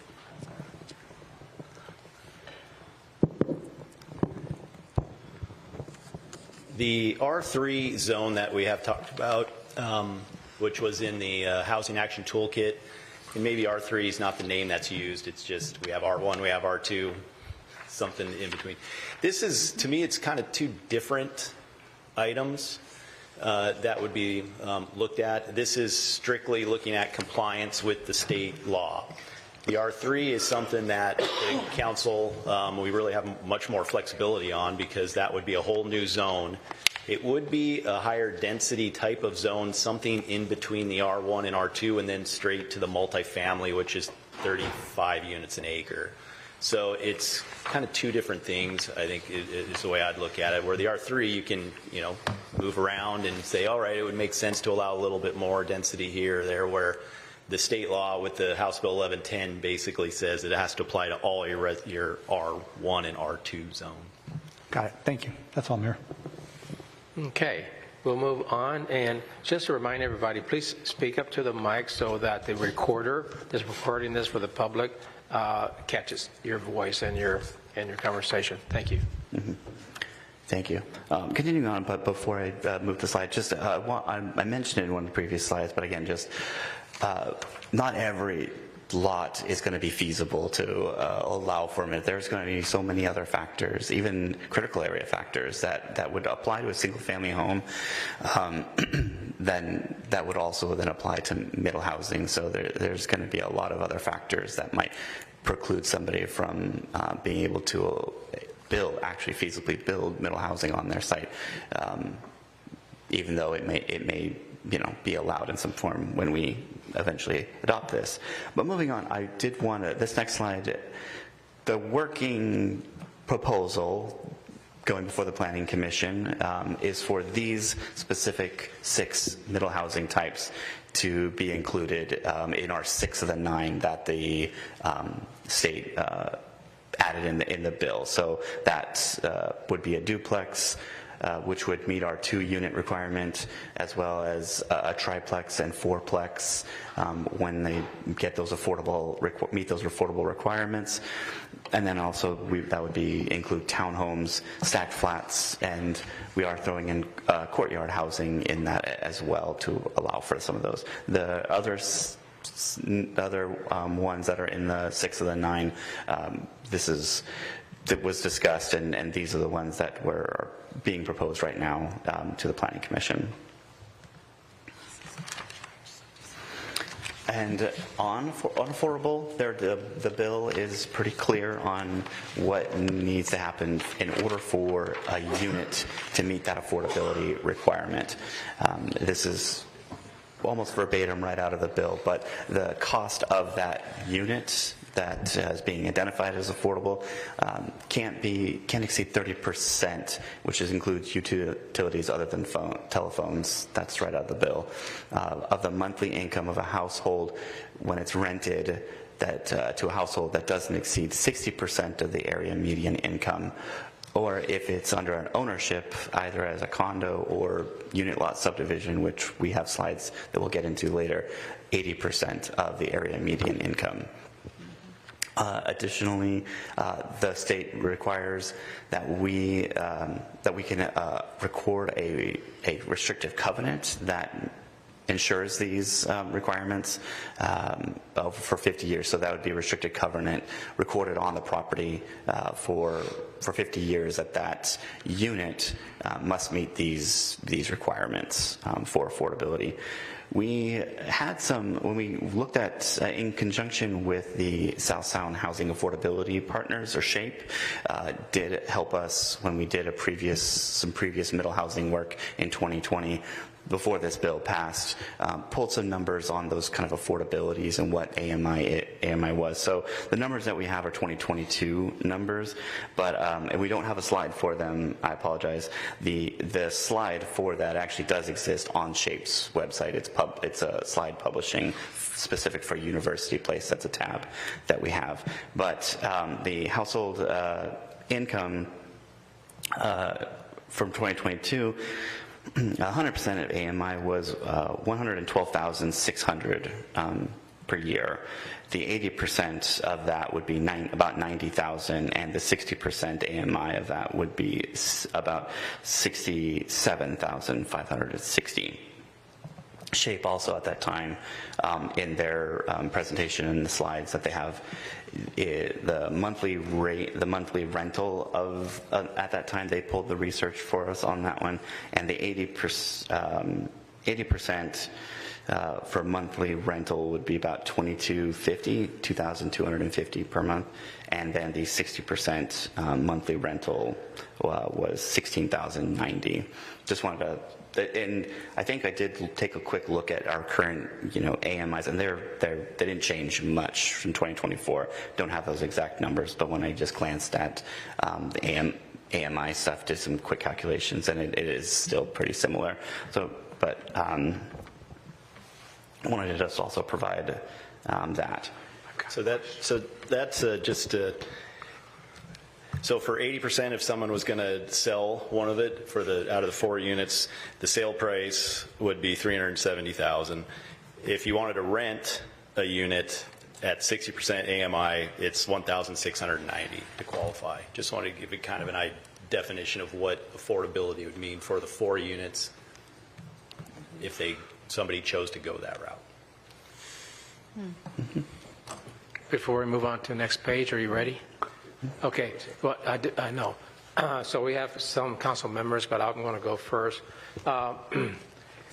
Is this requirement, especially the 30% of the month, is that a HUD? HUD has this definition for mortgages. Is this the HUD's definition, or is this someone else made it up? When I say that, the legislature made this up.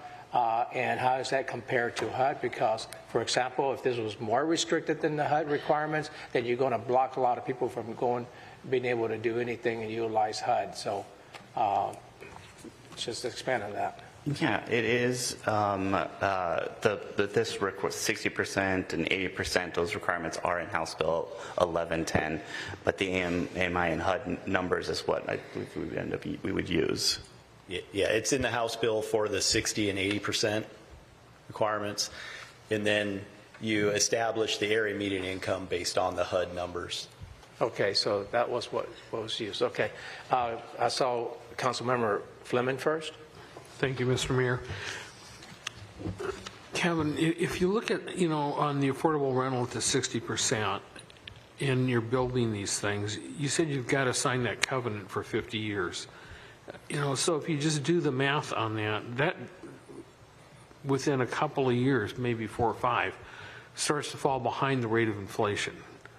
So what's the incentive truly for a landlord or a builder to build and then rent, or a landlord to rent, trying to meet this definition of affordable housing? It may sound good initially, but then it starts to work against them over time. So I might be asking the wrong party the wrong question, but where's the incentive here? Yeah, It's a backdoor to rent control. It's a good question. I would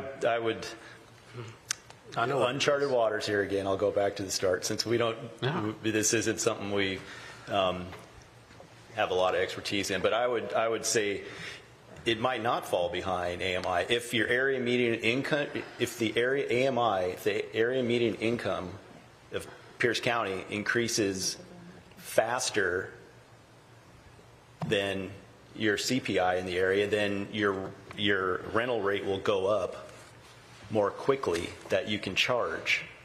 So that would be the incentive. Now, if the area median income in Pierce County, if our economy starts to go down and the area median income goes down, then they'll have to decrease their rent.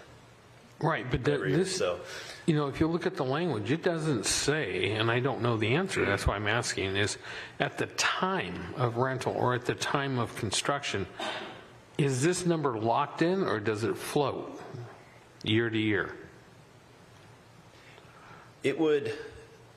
It's not clear, I don't believe in the legislation on that. I think that's where the 50-year covenant probably gives some flexibility on how that's spelled out. My guess is, based on my experiences, it's adjusted yearly. But we don't have that in writing, right? I'll have to look at that a little more closely. Because a 50-year covenant, you know, if it's a lock-in for 50 years, you're going to lose. If it floats, then you're okay, sort of. But you're better off than if it's locked, is what I'm saying. Yeah. So. Yeah, that's a good question. I'll get my understanding is that it would adjust yearly, but I want to go back and study that section in the House bill and some of the guidance out there on it. I mean, if we want to get affordable housing in our community, then it's got to work for the landlord as well as for the tenant. And I agree with the comment that was made. This may be the back door to rent control. But we want to be able to, in my opinion, incentivize people to want to do this program versus say, I'm not so sure. Just food for thought.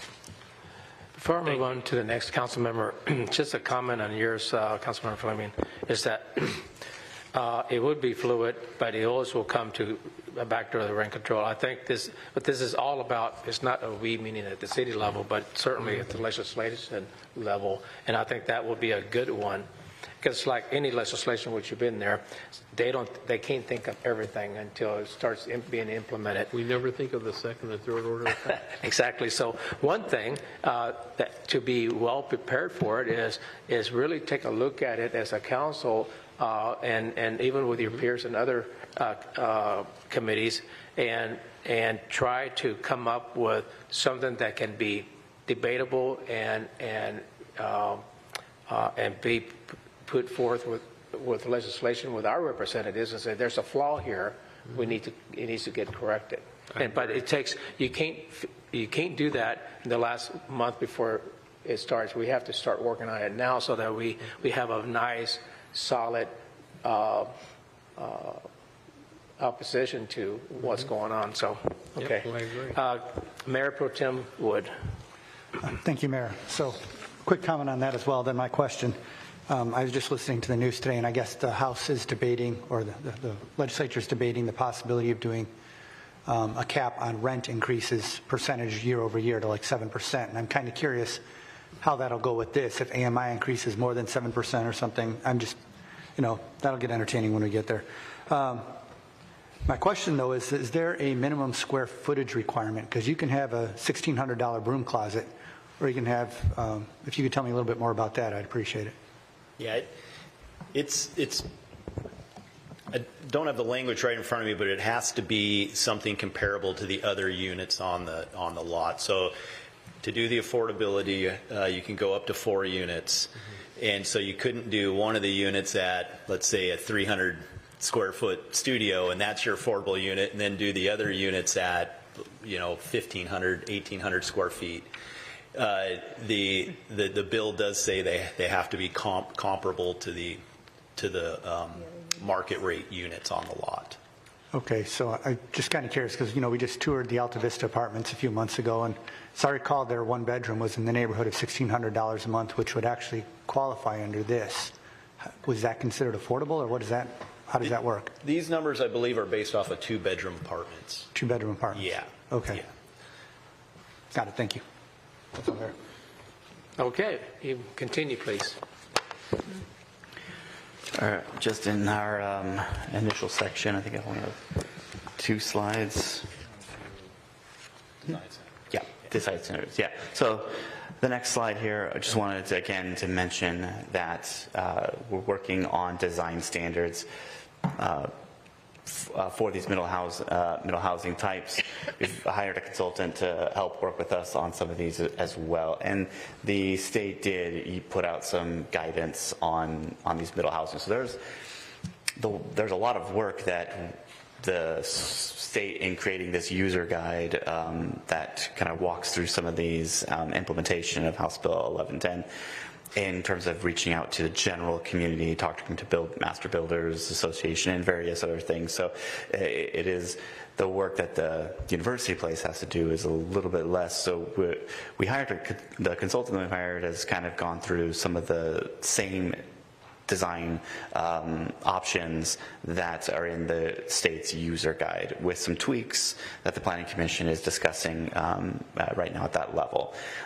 Tentatively, those design standards for those middle housing types is looking like it would include entry design locations, minimum window and door percentages, or sometimes also referred to as glazing, to ensure that there's a lot of visibility and it's not just a bunch, blank walls kind of idea. There's driveway standards as well that we're looking at to make sure that there's not a whole lot of garage frontages that we're looking at.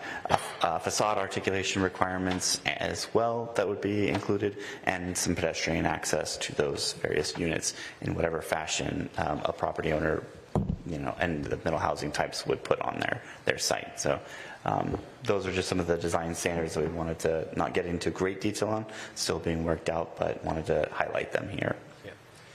Yeah. Just follow up on that. Now, the design standards that the bill allows, because all the other standards like your setbacks and heights have to be the same as for a single family house. However, the bill does allow jurisdictions to place reasonable design standards that are done administratively on missing middle housing types. And to be honest, I think from a staff standpoint, we're kind of excited about this because we've allowed duplexes in the city since incorporation, even prior to incorporation, and I'm sure many of you have seen those duplexes where you got the 2 garages smashed together, 16-foot garage doors that are pushed out, entryways are way back. This then allows the jurisdictions to limit that type of design and require separation between the garages and try to encourage the front doors and entries to be projected out past garage fronts, tries to encourage entry from the rear if they can off of an alley lot, and then glazing. And not all jurisdictions are, talking around to our peers, a lot of jurisdictions aren't taking on these design standards and just saying it's optional, we don't care. Wow. I think it's been a fun discussion with the Planning Commission and a fun deal to get into to try to have some level of detail and design standards on these middle housing types. Still wouldn't apply, you still can build your single family home and just meet setbacks and so forth. Still no recommendation there, but on the middle housing types, we'll be coming forward with a recommendation on some design standards. Any comments on this last page? Councilmember McCluskey. Yes, thank you, Mayor. I just have a real quick question because you brought up garages. Are we going to require garages on all the middle housing? There's not garages, but there is parking. Parking, so yes, but not essentially. So a unit could be built without a garage as long as it has some component of a parking. Yes. In there. Okay, thank you. And the final slide that, before I turn it back over to Director Brisky, I want to touch on what we've done for public engagement so far. We've we did a flash vote survey back in October. That was really when we got started on middle housing, and that was intended to be a little bit more high level. We didn't have we had a little bit of the design concepts in there, but it was more high level of what the community was looking for. Well, one of the bigger questions, the first questions, was whether they had even heard about this bill, and of the 441 responses, a majority of them hadn't even heard of this bill, but quite a few had heard about it, just didn't know the details, and a smaller percentage knew about it, knew the details, and things like that. So, and then we had components of design questions in there, and got a lot of really good responses. We then still continue to work through some of those design concepts and some of the middle housing types that we anticipate we might see. And our consultant created some mock-up sort of designs that we took on these poster boards to the tree lighting event. And at that tree lighting event, we're available to the public to, again, educate. A lot of them didn't know about the state bill. A lot of them still did. Oh, I'd heard about that. Kind of heard some of those comments. And then mostly educating what middle housing is. Because again, that was a hard thing for people to get their heads around. What do you mean by middle housing? And so we were there available to take a lot of good questions at the tree lighting event. It was a lot of fun. And we plan to do some more public outreach in future events, but we definitely plan to be at Duck Days although that will be towards the end, but we'll have, much like we did with the comp plan, have a draft of these changes and more of the design standards as well, that we can engage with the public at that event. Any other questions? Just a little bit for me, and I'll go around.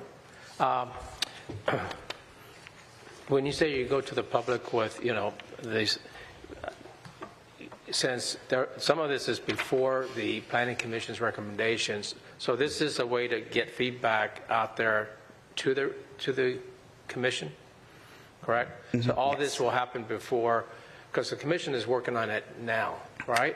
Yes, and we did the survey was in October, and we took those the flash vote survey. We did that in October, and then took those to the Planning Commission at the next. So the Duck Days will be the last one. The Duck Days will be, yeah. And then we give that feedback one more time to the Commission.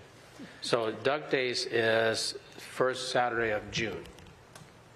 Mm-hmm. And what I heard you, if I heard you correctly, you want to bring this back for a vote in June, and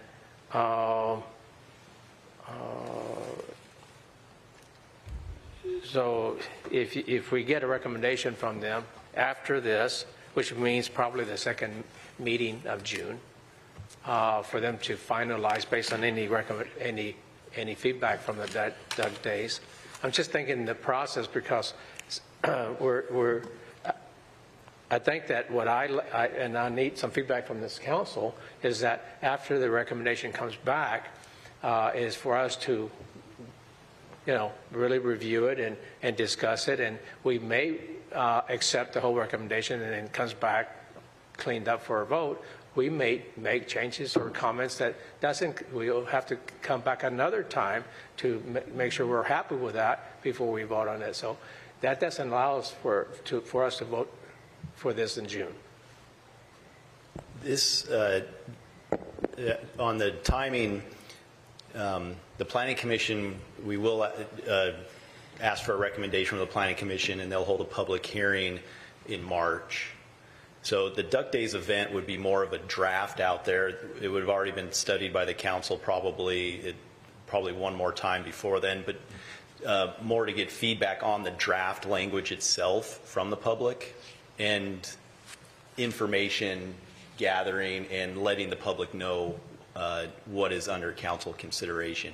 And if the feedback we get from that event, we can then provide the council that feedback prior to your consideration, which would be later in that month. Unfortunately, Duck Days falls. Timing isn't perfect. I agree. It would be nice if Duck Days maybe fell a little earlier, which I know that's not happening. And it would have been nice if the state legislature I guess, considered duck days when they wrote the bill for what it has to be considered. If the council, the city has to adopt regulations for compliance by the end of June, or the model ordinance takes effect. So this, the last June of, the second meeting of June is a must. Yes, or the model ordinance takes effect until you... So it's not, the model, which is, what we're basically basing most of this out of. So it's not a critical emergency that we do, but it's the desired one. It would be desired, but your question there, if the model ordinance was in effect for a month, how many applications is the city going to see? It's probably a lower risk, right. But that would be a risk that you'd have to consider. Okay, so I just want to get an idea. So we're going to be today, and then in March, the commission will come up with a draft recommendation, or is it a draft or an actual recommendation? A recommendation. They'll hold a public hearing to make a recommendation. So we're seeing a recommendation. Let's say the second meeting in March, recommendation. We listen to it. If the easy way out would be if we like the recommendations and we move on for the final vote, or we send it back for more work. So we still have April and May to deal with it. Okay, I was just trying to see how that all works. That was my questions. Anybody else? Okay, seeing none. Thank you very much for your time. It looks like, please give our condolences to the Planning Commission, because this is a lot of work. Well, we've got sorry, I think 4 more slides. Kenneth George said he was passing it off to me. We've got a few more slides where it actually gets a little Deeper. a little deeper, I guess. Oh, excuse me. I thought we were done. I wish, okay. But no. Excuse me, my bad. We've got about 5 more slides, and this kind of gets into a little bit of the meat of what is being considered by the Planning Commission in some of the areas where there's some policy, I guess, decisions that need to be made. Break it into kind of 2 parts.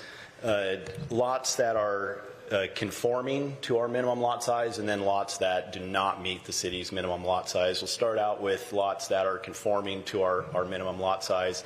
And what I'm also talking about here is just for the 2-unit requirement, kind of put aside the 4-unit with affordability for now. So on lots that meet our minimum lot size, and to keep it simple, on an R1, which is the majority of the city for our residential, most of the cities in R1, the minimum lot size is 9,000 square feet, and that's for currently what's been in place for quite a while, actually. Now, as you recall with the accessory dwelling unit regulations that we took to the council last year, and the council adopted amendments to our accessory dwelling unit code back in December of 23. This is what we currently allow. We allow 2 accessory dwelling units on lots that meet our minimum lot size. Those accessory dwelling units could be attached to the house or detached. This example here is showing them both detached. The accessory dwelling units are limited in size to 1,000 square feet. Now, this setup now, it complies with House Bill 1110 as well. So on conforming lots with the current regulations that we have, the city's in compliance with House Bill 1110 for the 2-unit per lot requirement as we currently stand.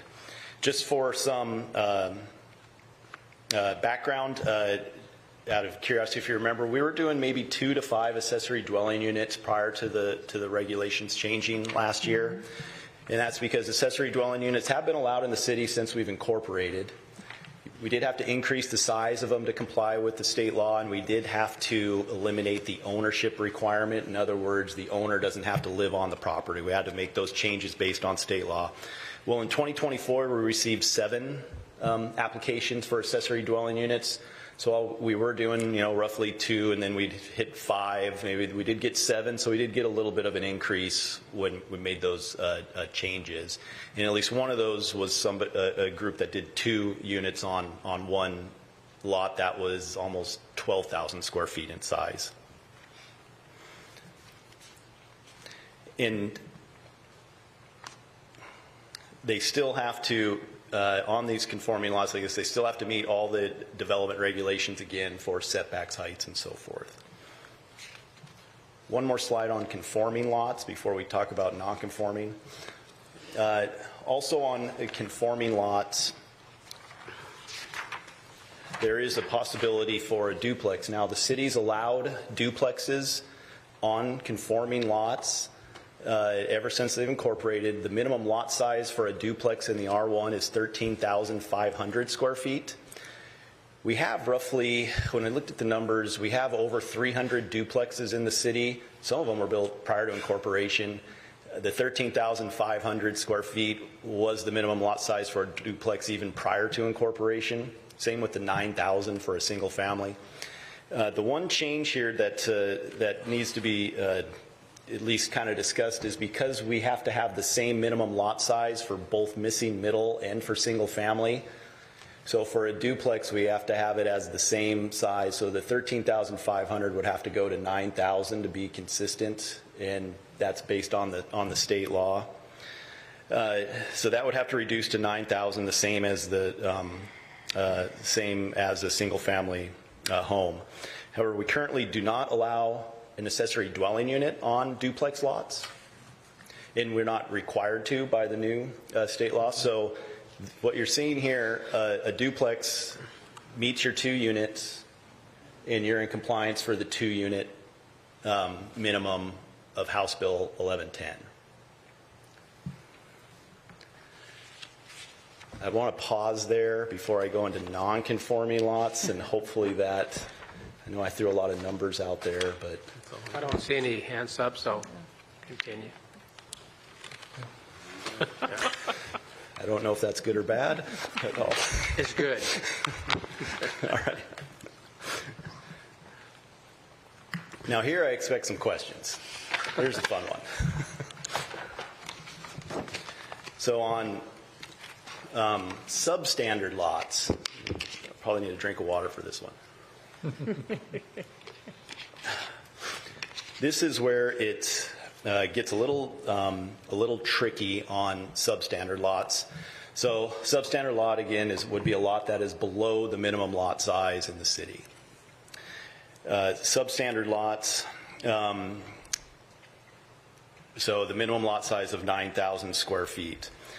On a big picture, just so you have kind of an idea on the total number of lots, we did some research, and you have roughly 6,000 lots in the city that meet the minimum lot size, and you have approximately 3,300, a little over 3,300 lots that do not, that are substandard lots in the city. So percentage-wise, substandard lots in the city in the R1 and R2 zones is 36%.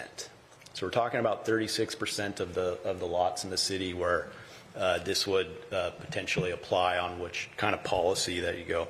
On a substandard lot, also remember we have a floor area ratio that applies to a substandard lot, which limits the square footage of the structures that can go on those lots. And that was put into place a number of years ago to kind of keep the mass and scale of the structures on the lots more in line with some of the surrounding properties on smaller lots. For an example, a 6,000 square foot lot would allow a structure of square footage of 2,520 feet. So you'd be allowed 2,500 square feet of house, including attached garage. And that can be broken up in multiple ways, which we'll talk about here. There's a few options on the substandard lots. So the state law says you still have to allow 2 units on substandard lots, and up to 4. Now, the floor area ratio still applies to the 4, but set that aside for now. On the single, on the 2-unit requirement, there's a few different paths that you could that you can look at. Option 1 here is you have the single-family house and the ADU, the accessory dwelling unit. The accessory dwelling unit could be attached or it could be detached still from there. The accessory dwelling unit would have the size limitations of accessory dwelling units, and then you'd have the overall square footage limitations of the floor area ratio. Good news here is we already allow this. City already has this when that's currently allowed. The bad news is Commerce's guidance on House Bill 1110 says that the single-family home cannot count as a housing unit. Association of Washington Cities guidance on it and staff's review of the bill disagrees with Commerce's guidance on that a single-family home is a housing unit and should count towards the 2 units. So option 1 is currently allowed and is being looked at and considered with the Planning Commission. Option 2, this would require some changes. Now, option 2 would be basically you would allow a duplex on a substandard lot. So 2 units attached. You're still limited in the square footage. So in the 6,000 square foot example, where you could build a 2,500 square foot home, you'd have, 1,200 square foot per duplex side, roughly, and then excluding the garage at that. However, option 2 does kind of go along with Commerce's guidance. However, one issue with that here in the city is since we've allowed accessory dwelling units, since the city's incorporated, even on substandard lots, roughly there's about 100 that have probably been built in the 30 years. I don't know how many exactly on substandard lots, but I'm sure a percentage of those have been. You would then have created non-conforming structures out of existing detached accessory dwelling units on non-conforming lots, substandard lots, which in general, it's not, when you make something non-conforming, it means you want it to go away long-term. That's why you make it non-conforming.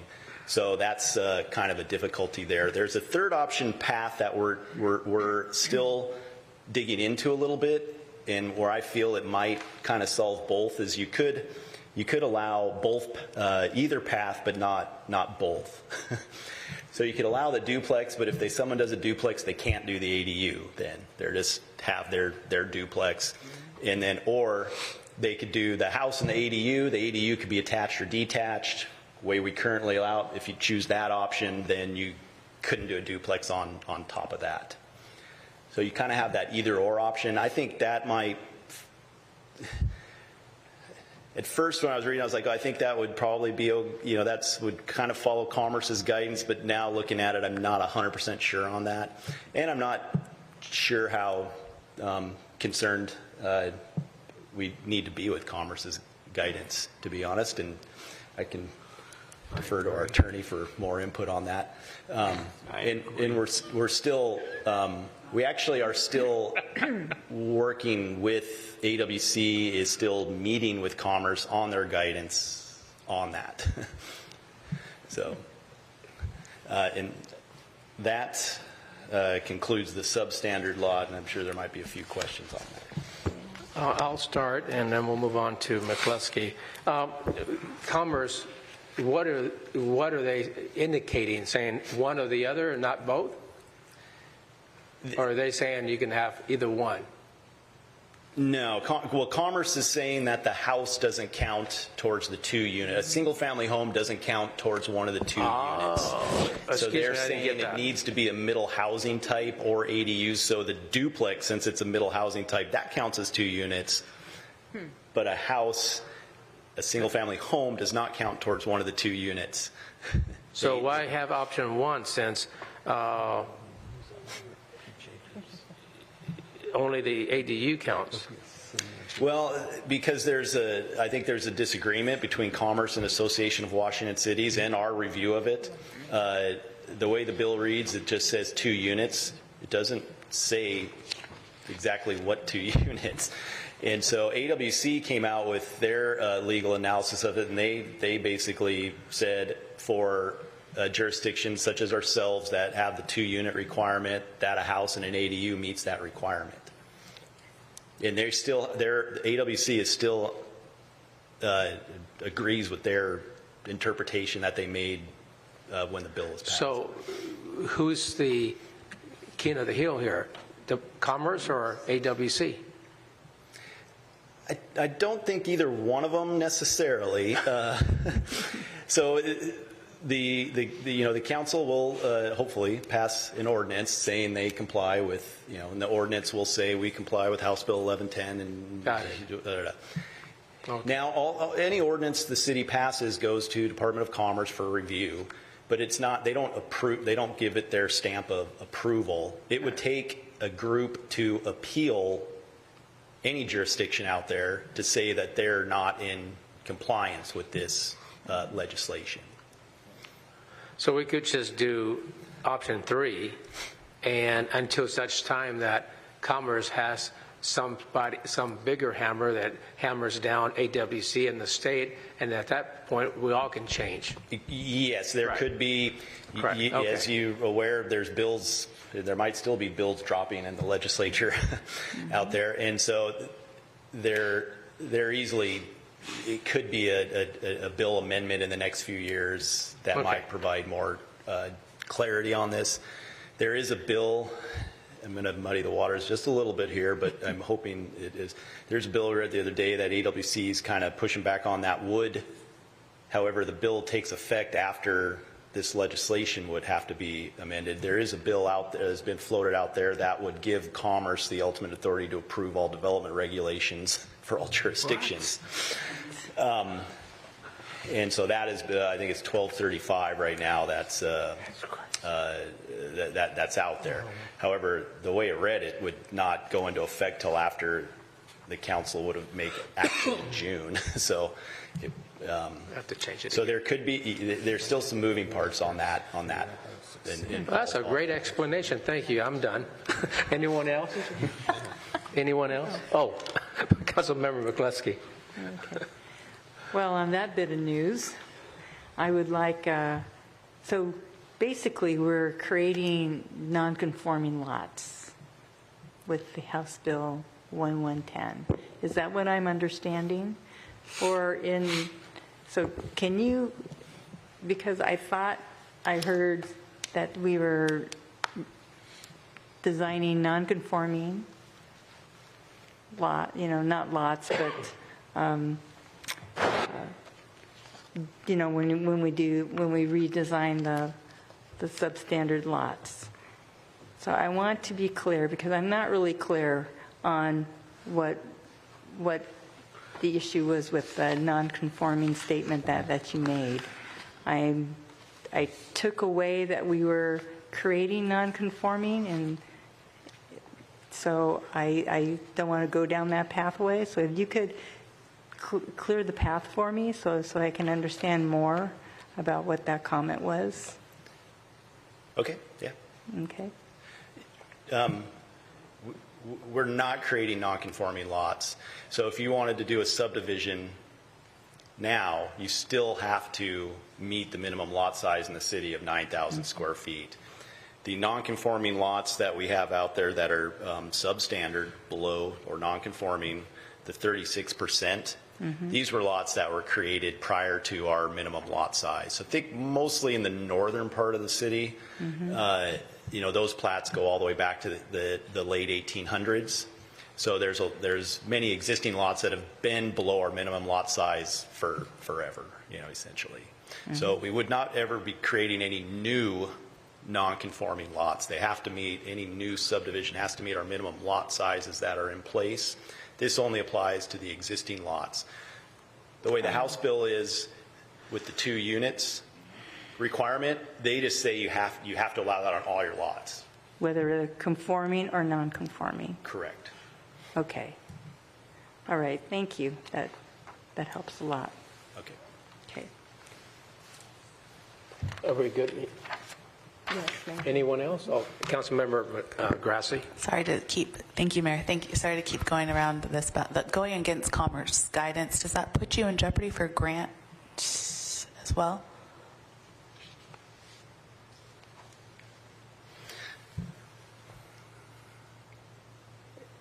I can't answer that question. I don't have a good answer. I wouldn't think so, but the grants... When you're checking all the boxes. Yeah, the grants that at least we apply for from our department that they provide for like long-range planning projects that we get for different things, generally those aren't tied to anything like this at all.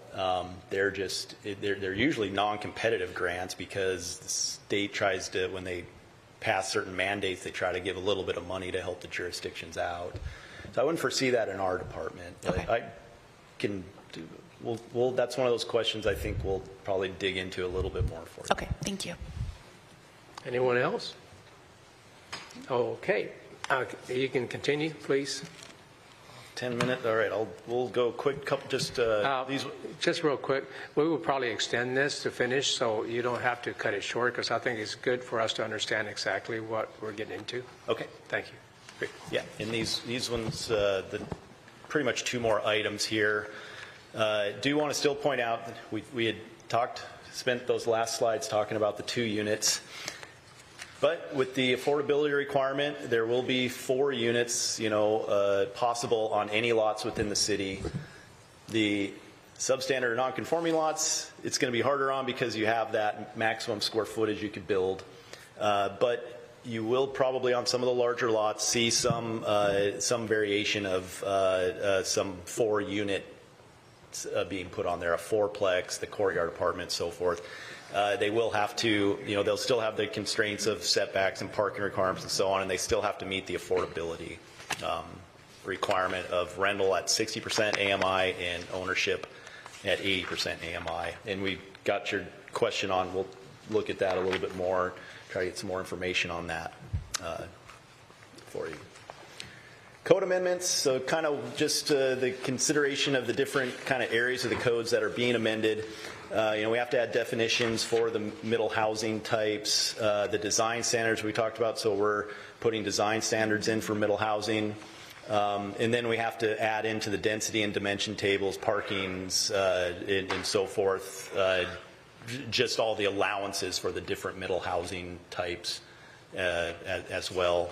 The last thing here that I do want to touch on, because this was thrown into this bill as well, there's one line in the bill that says that jurisdictions must adopt a unit lot subdivision ordinance as part of this, which it got thrown in with the housing bill.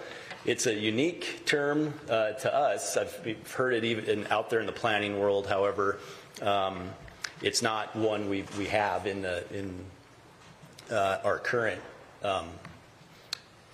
subdivision code.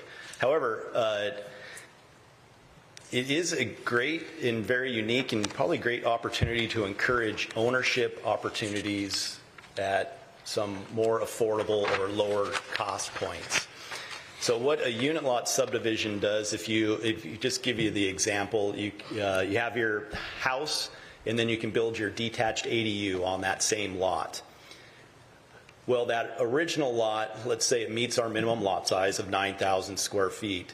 A unit lot subdivision allows you to subdivide that lot and place just a small parcel around the accessory dwelling unit, so you have it in a fee simple format where it has its own parcel number and it makes it easier to sell.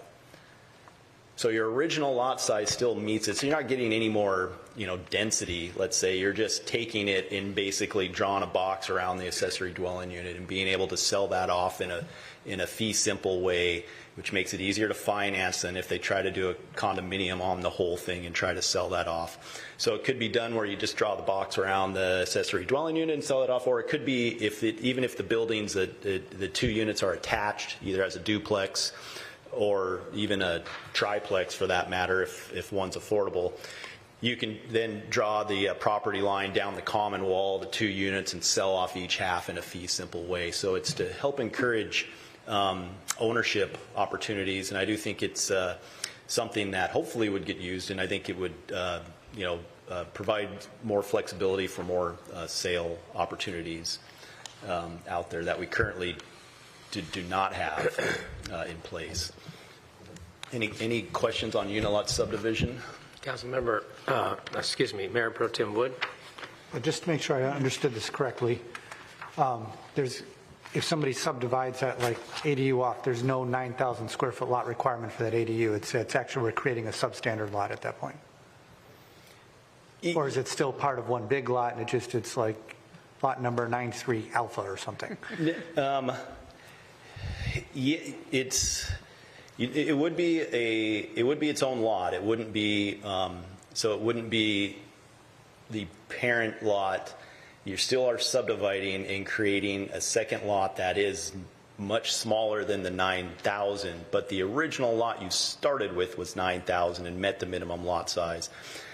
So the way we'd have to write it in the regulations is that it's not a unit lot subdivision is allowed to have a smaller lot size for that unit as long as the original lot meets the minimum lot size. Hopefully that explains it. You don't want to create a non-conform. You have to write it in a way where that isn't non-conforming. It still conforms to the base density of 9,000 of the original parent lot. Right. Good luck with that one. Thank you. Councilmember Grassi. Thank you, Mr. Mayor. Back to one of Councilmember Fleming's questions as well. It does not apply to affordable units because that would have you could not subdivide that out because that's a 50-year covenant that you have to agree to, correct? Or could technically you build 2 or 4 units and then subdivide 2 of them out before the 50 years? And then they would not be affordable? No, you could. I believe you can. The unilot subdivision would allow a for sale product even with the affordability requirement. The covenant would ride against the whole property and be tied to whatever unit is affordable that you're selling. So there would be still a way to tailor the a unit lot subdivision and still write a 50-year covenant and be able to tie one of those units to the affordability requirement for sale. I'm more worried about what's going to happen to those 10, 20 years down the line. Yeah. But there should be a way to tailor it to where you can still do the for sale affordable with a unit lot subdivision. Thank you. My recommendation, because I know enough about subdividing and title and mortgages, somebody with a legal mind in this arena better check on all this because some of it is not clear. And at the end, we could create something that can be transferred, sold, or otherwise. So I would really recommend that other than just a ordinary citizen advisory group and planners, there's a lot more to this on the legal side. And I would like to hear more about the legal side. I don't want to do anything that's going to put citizens in a place that they can't get out because of our zoning, because the state says so. We need to fight it if it's not clear or it's not even legal. Okay, anyone else? Councilmember Boykin.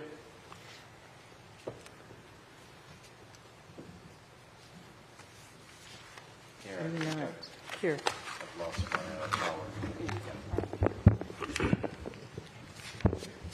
Before you do, I'd like to ask for an extension and for 30 minutes.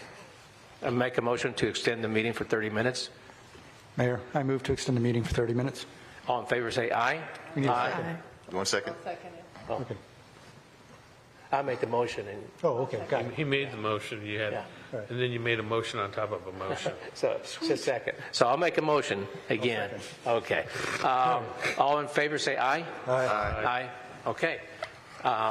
You're on. Oh, excuse me.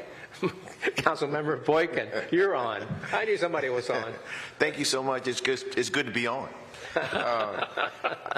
The comment that you made about the ULS, that it was sort of undetected, if you will, and my word, don't mean anything nefarious about it, but as it was introduced, is it fair to say that it was introduced for the expectation of trying to provide or promote ownership?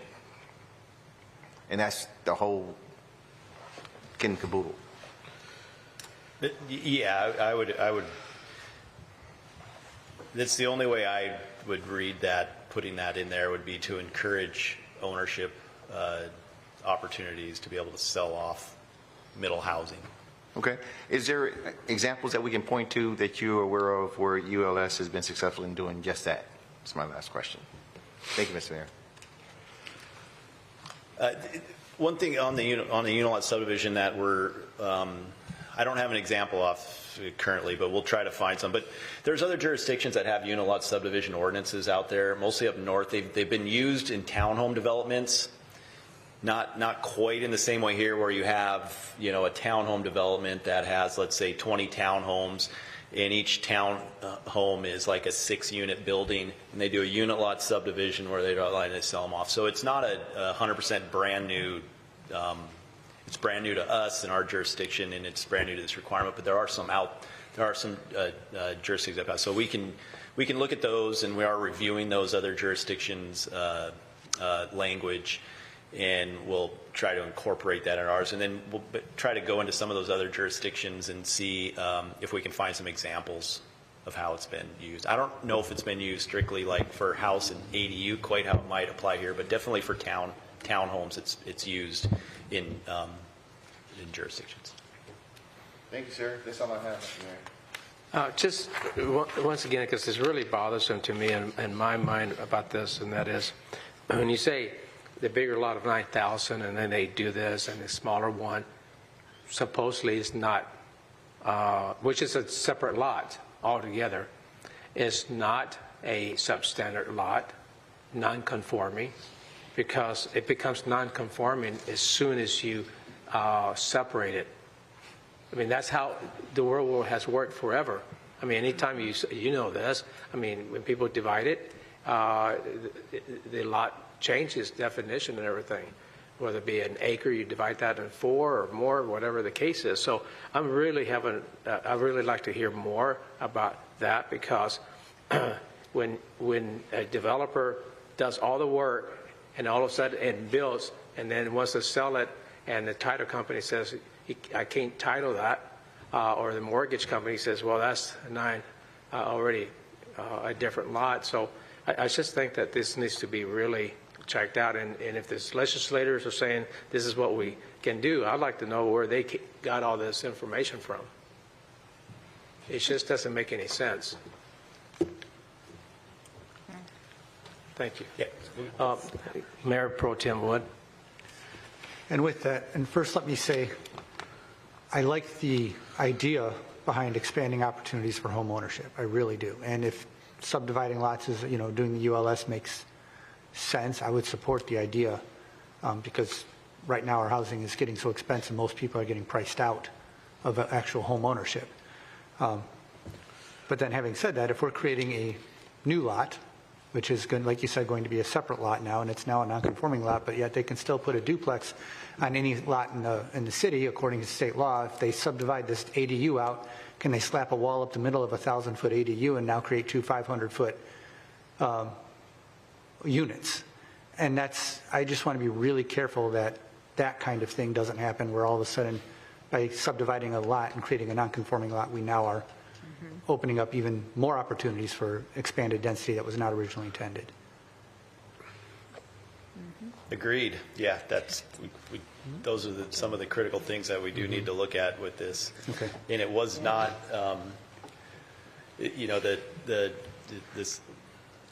state legislature in the House bill, it didn't give a lot of guidance on unit lot subdivision. It just said, you must pass this. Commerce, you know, their guidance, even though we have some disagreements on kind of how they're defining it, they did have some pretty good guidance in there on unit lot subdivision. But some of these questions I think are great, and we can go back and dig in a little deeper. I highly doubt it was ever the intent that they could further subdivide, but we definitely need to make sure that we can tailor this in a way where we don't create a non-conforming situation, or we don't create a situation where all of a sudden now you're upping the density that was originally intended. Right. Thank you. That's all I have. Councilmember McCluskey. Yeah, and a tag team on Mayor Pro Tem's and Mayor's comments. They also don't have to live in that, right? You don't have to. You divide it with the intent that, you know, creating home ownership, but the owner doesn't have to live in it. They can gain equity and create a rental house with the sublot division, right? Because they don't. Okay. You could. So I can see developers, you know, being intrigued by that. Small developers that could go in there and, you know, subdivide lots, sell it out, and could have some unintended consequences that way. With that too, yeah. So I concur with the mayor and Mayor Pro Tem that there's a lot of concerns with this. I can't really visualize how that's going to pan out in the future and what the city is going to become with the subdivision of the concepts. I like creating home ownership and equity and affordability, but we need to be cognizant and smart about how we do it so that we don't get unintended consequences with this. Thank you. Thank you, Mayor. Just real quick, does the RCW that you mentioned here provide definitions for child lot, parent lot? Since it came from that, do they provide what defines that? But I don't believe so. So who came up with those names? They're names that was it in the guidance, or was it with makers or consultant? Yeah, no, it's in the guidance that Commerce has put out describing this format, and I think that may be what is used in, that's also what's used in other jurisdictions when they refer to, there's the parent lot and some sort of. They actually say child lot? The reason I'm pressing on this is because this is bigger than, this is not a willy-nilly, you just can call anything, because when you title things, when you mortgage things and things happen, you have to, and then the developer or the permit says child lot, and then now the rest of the world is trying to catch up. What the hell does that mean? And now they're saying that stop, pause, before you can do anything, or we're going to lend you anything or title anything, because we don't understand this verbiage here. So I think those are the things, the ripple effects that you will see. It's the parent lot was kind of commonly used because that's kind of your starting lot, and then a lot of times it's just described as the unit lot is the subdivided lot. I changed this to child lot more just to help with the presentation, but evidently that I should have left it at unit. Yeah. Okay. I was doing so well too. You got to remember who's sitting on the council. So the other thing too, if the RCW does not specifically say that this does not create by law a substandard lot or a non-conforming lot, that's the language that should be in there, because without that, there's no protection. Yeah. Okay, great. Question. Anyone else? Oh, Councilmember Fleming.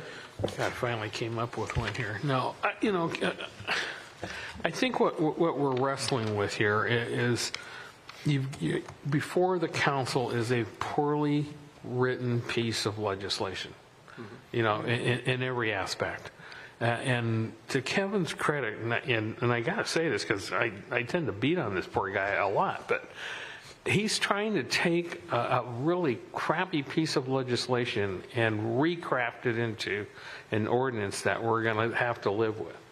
So, I get where you're coming from, and I appreciate the efforts that you've put into this to try to simplify it for us, because this is a lot of gobbledygook if you read the legislation, to be honest.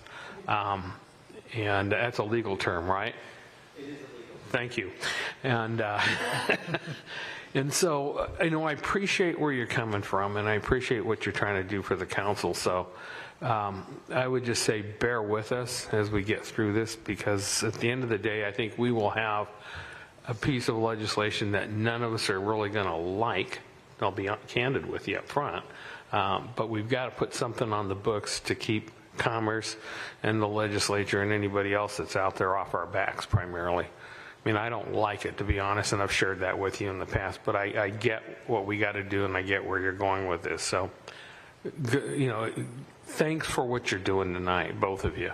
But don't, you can take our comments for what they're worth, but we're dealing with, and I've seen a lot of legislation over the years, but this is one of the poorest written pieces that I've seen. So, thanks. It's the feedback that you're asking for, and it needs to be, a hard feedback. Because as we heard it before in many different issues, we hear from the public saying, well, you passed the darn zoning, you passed the law, and you should be responsible to help us out of this. We just heard it not too long ago, and I've heard it many times in 15 years I've been here. So where the buck stops. I mean, if we want to protect, our citizens that want to provide affordable housing, and we give them this, and we don't think it out first and try to fight. If it's really just stupid, then we should say that, and then let the model go in, and at least if they want to sue somebody, it's be the state, because that's what we adopted. Anything else different, and it's not really locked into the RCW, then we need to just be careful. That's my feedback. Okay. Anybody else? Oh, Mr. Boykin left. He's coming back. Okay. Continue, please. Just this last slide on kind of what happens next to wrap it up. Planning Commission is still continuing to study study the draft.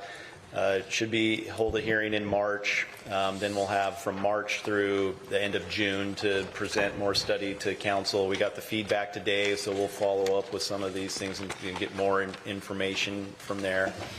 It still kind of comes down to kind of the direction that on the non-conforming lots, kind of those few different paths is kind of the critical one, I think, that we're getting through.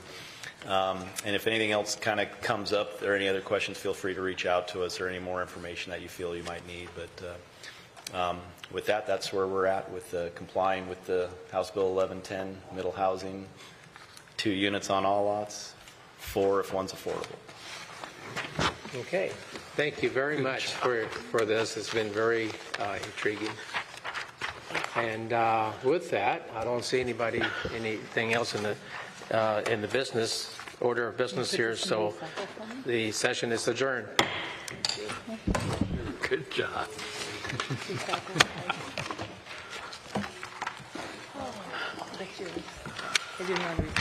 Painful. Painful.